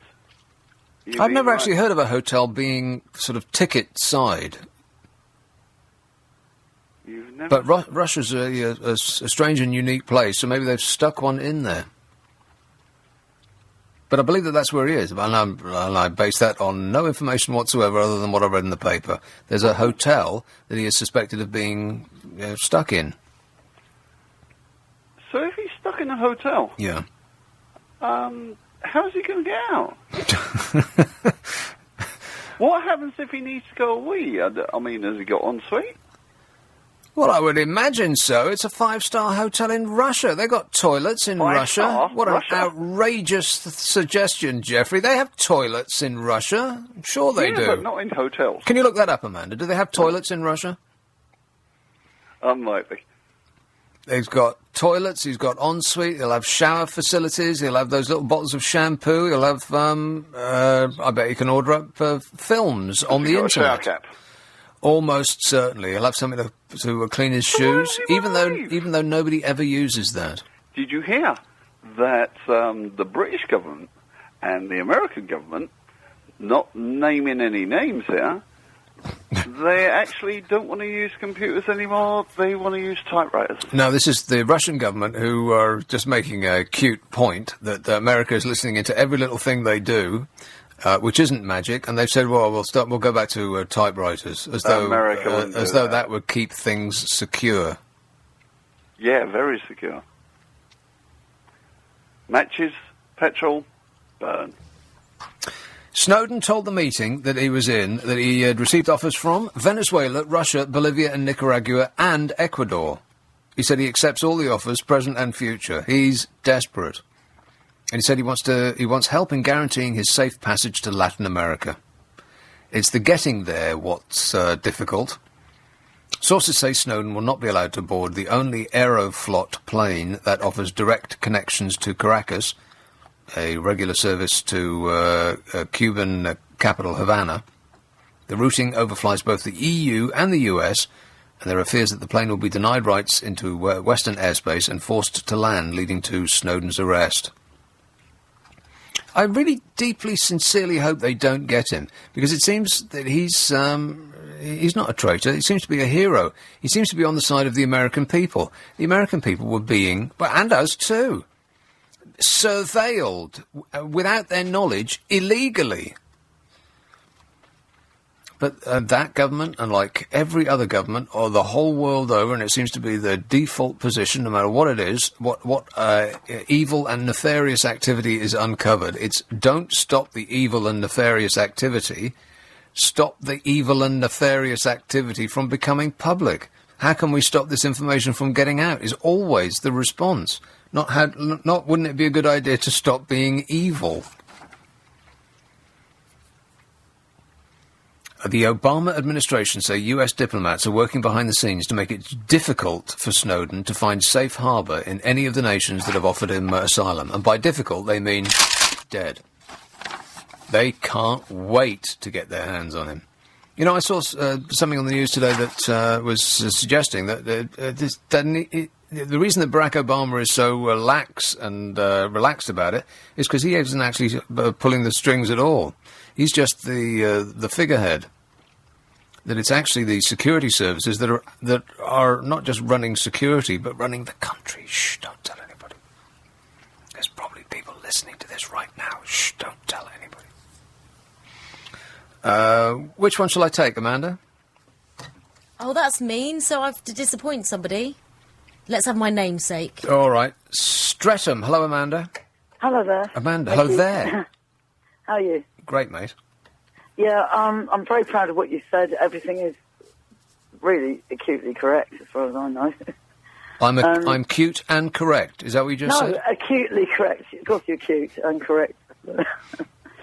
You know, it is. It's a cover-up. You know, it's a bit sickening, really, isn't it? Well, they're not even covering it up anymore. They I suppose once it's out in the open, there's precious little you can do. And now they're pretending that they're doing it in order to what? Help us, to protect us, and they say, well, we've avoided a terrorist outrage. So we must open all of your letters and peer into and like check under your fingernails and make sure that you're in bed when you're supposed to be. And look into Facebook and no rebellion whatsoever. Yeah.